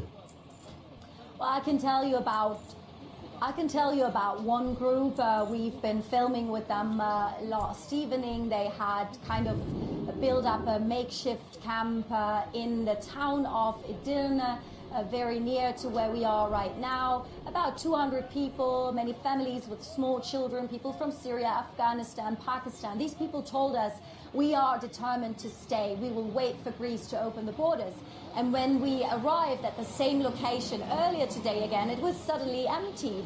All the people had been moved somewhere else. That's our understanding, because I talked to one police officer who told me, yes, we took the people in buses to this area, to this main border crossing. So it appears Turkish authorities are somehow facilitating people's move and directing what's going on here at the border. And just a few moments ago, Yulia, we looked at what looked like a blacked out bus moving just behind you there at the border, where there's a lot of activity behind you this morning. Yulia Hahn, thanks so much for being with us for now. Well, the EU is concerned that the fighting in Syria will create new flows of refugees heading for Europe, and EU foreign ministers are meeting in the Croatian capital Zagreb today to discuss those developments. EU Foreign Affairs Chief Josep Borrell is backing a Dutch plan for a buffer zone to stop attacks on civilians in rebel-held Idlib province, but he says the bloc has no power to enforce the measure. The German Foreign Minister Heiko Maas is also supporting security guarantees for civilians in the region. Greece's foreign minister is expected to press his counterparts for their help in coping with the latest arrival of migrants at the Greek border. Our EU correspondent, Georg Mathis, is following that meeting of foreign ministers for us. Good morning to you, Georg. What's the EU prepared to do to help Greece cope with another potential migrant crisis unfolding at this hour on its border?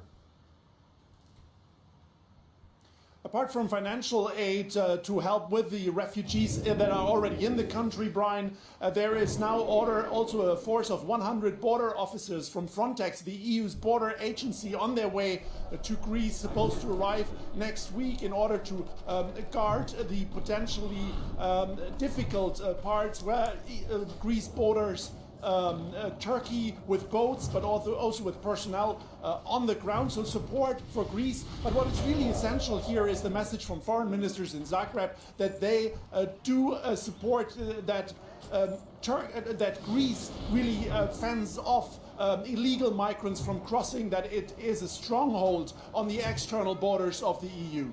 And Georg, we're going to take a look right now at a root cause of this crisis, the deteriorating situation in Syria. Fighting in Idlib province has created... For 6 hours, talks continued.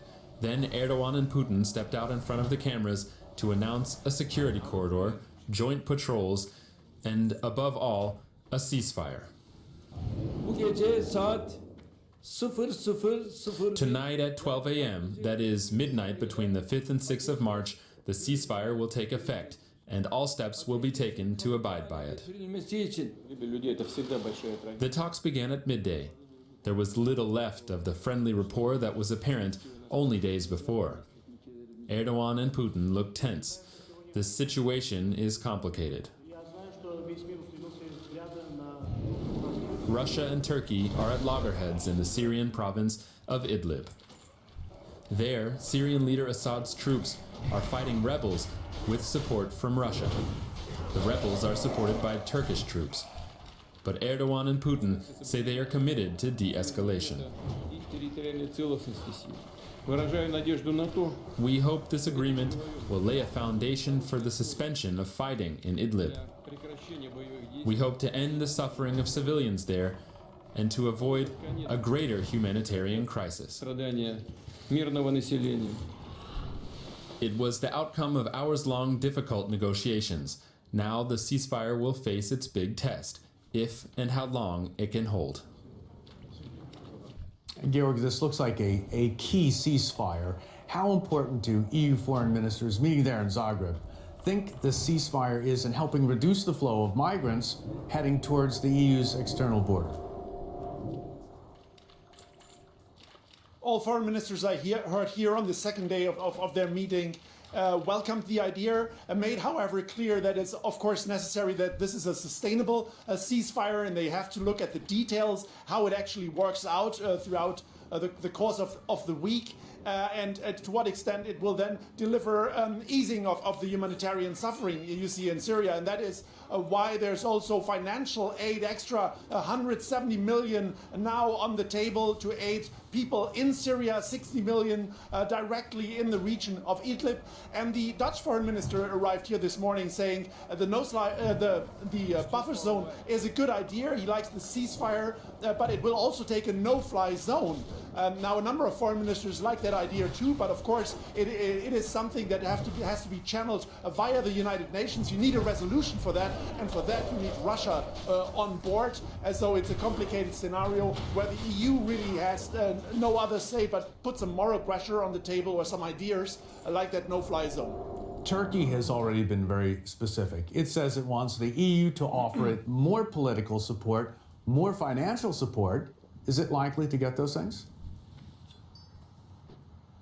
A German foreign minister, Heiko Maas, here in Zagreb ruled out that there will be any direct payment to Turkey. It's a bit unclear whether Turkish aid organizations within the deal that the EU has made in order to help Turkey deal with some 4 million refugees that are in the country, so billions have been flowing from Brussels to Turkey, whether more money will come that way. But what is clear is that all foreign ministers made clear here there will be no blackmail, there will be no using of refugees as bargaining chips in order to force Europe to spend more money. Some very clear signals from Zagreb. Georg, thanks so much for that. That's still recharging. I can't cast that yet. That's still recharging. That spell isn't ready yet. I can't cast that yet.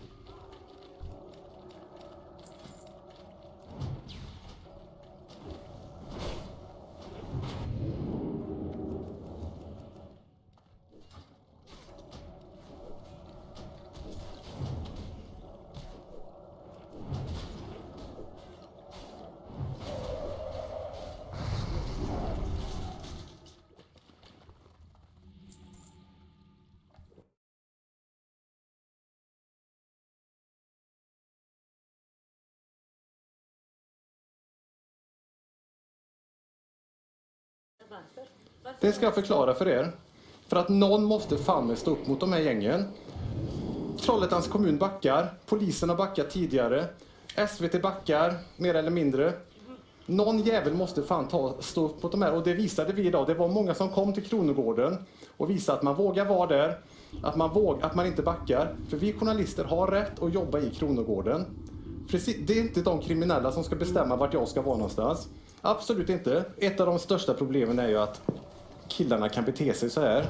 Och det får inga konsekvenser för dem. Och jag har varit i så många förorter och bevakat den här typen av grejer. Det är precis samma sak. De kan bete sig hur som helst. Det får inga konsekvenser.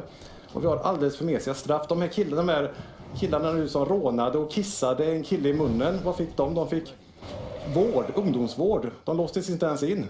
Det är inte så roligt att komma dit när det står uppbrunna bilar och mopeder och sönderslagna rutor. Vi har nyss fått skottsäkert glas på rutan. Och detta är i Sverige, i Trollhättan. Ja, jag hörde det. Kommunen har bekostat detta nu. Ja, det är stor skam. Och det är 51 rutor som är krossade sedan i våras förra året. All debatt har ju varit om det med socialtjänst och det som har hänt och så vidare. Men vi vill ju ha konkreta lösningar.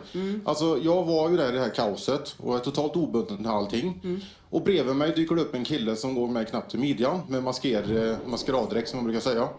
Och jag frågar honom, hur gammal är du? 13 år. Och då tänker jag så här att det stod fullt med 13, 14, 15-åringar. Och det var som en fotbollshuliganmarsch där hatdrivna mötte varandra och det var totalt kaos. Vi måste lägga fokus på allvar och få riktiga lösningar och inte massa drabber av politiker. Utan vi måste ha lösningar här och nu. Hur vi ska få den här 13-åringen att bli en del av framtiden. En del som ska ta hand om oss en gång i tiden. Vi kan inte hålla på och pajkasta varandra, politiker fram och tillbaka, eller måtte hit och hatdrev dit. Vi vill ha en lösning och vi vill ha den nu. För att det här har kommit på tal redan vid 2006 när alla bilar brann här i Trollhättan. Och vad har hänt sedan dess? Ingenting. Klyftorna har ökat. Socialtjänsten har misslyckats. Ungdomarna har inte sjunkit i ålder, utan det har ju, eller ökat i ålder, utan det har ju bara totalt rasat. Att vi ser påverkade 10-åringar, kriminella 11-åringar. Sen vart de kommer ifrån, det är totalt orelevant. Utan vi måste börja jobba med det nu. För nu är det 2020. Min bild är ju att vi alltså i Sverige har vi en av världens snällaste poliskårer. Du kan inte åka till något annat land i världen där de här killarna skulle få agera på det här sättet. Alltså, hade åkt någon annanstans, de hade buntat ihop dem och skickat iväg dem. Oftast när journalister åker ut i Kronogården så blir det ju i mångt och mycket snyftreportage om de här killarna. De får gråta ut om hur jobbiga polisen är och sådär. Och jag ställer ju lite jobbiga motfrågor till dem och jag köper inte deras historier rakt av. Det är ju därför de inte vill att jag ska vara där. De vill ha de här journalisterna som gör de här snyftreportagen som gullar med dem och daltar dem precis som de är vana med liksom socialtjänst och allt möjligt. Om man inte vill bli filmad så fattar inte jag varför man ställer sig framför en kamera. Fast det var du som kom dit. Bor de i torget? Till deras hem. Bor de på torget? De bor där, där hänger de. Det är deras Är de folkbokförda där? Ja, det kanske de är. Jaha, okej.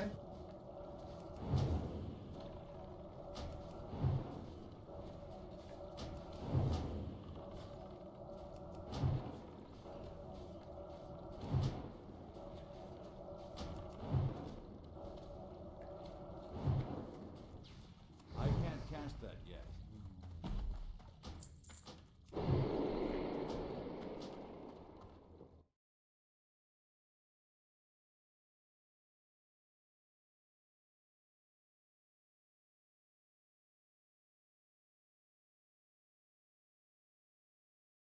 Tack fru talman och tack statsministern för återrapporten.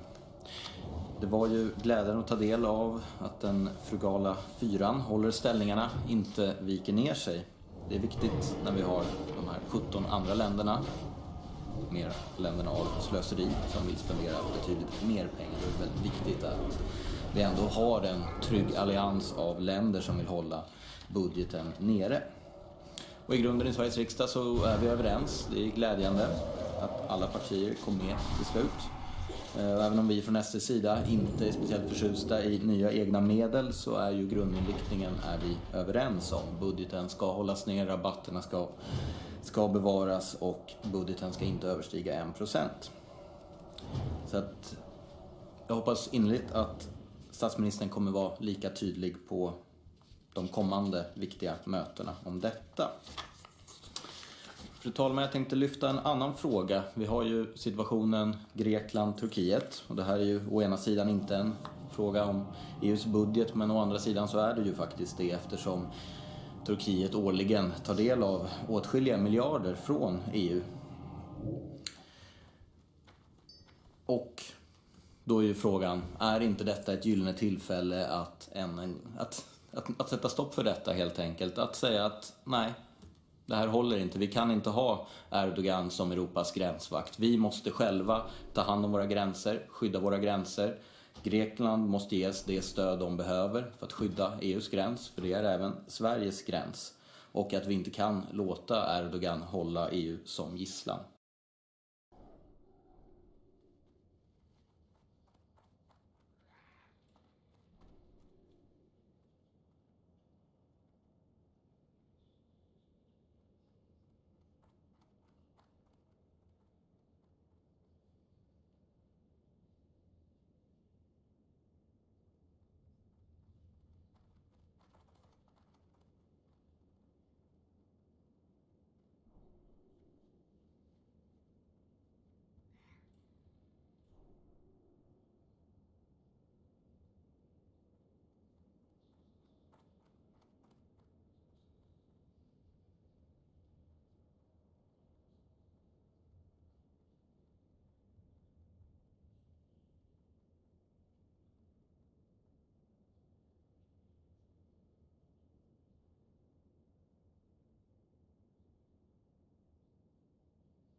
to meet you.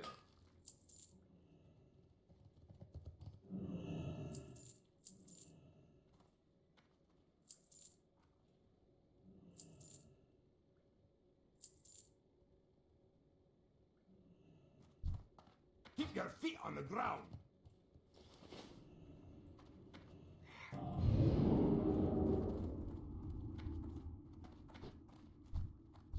What's on your mind?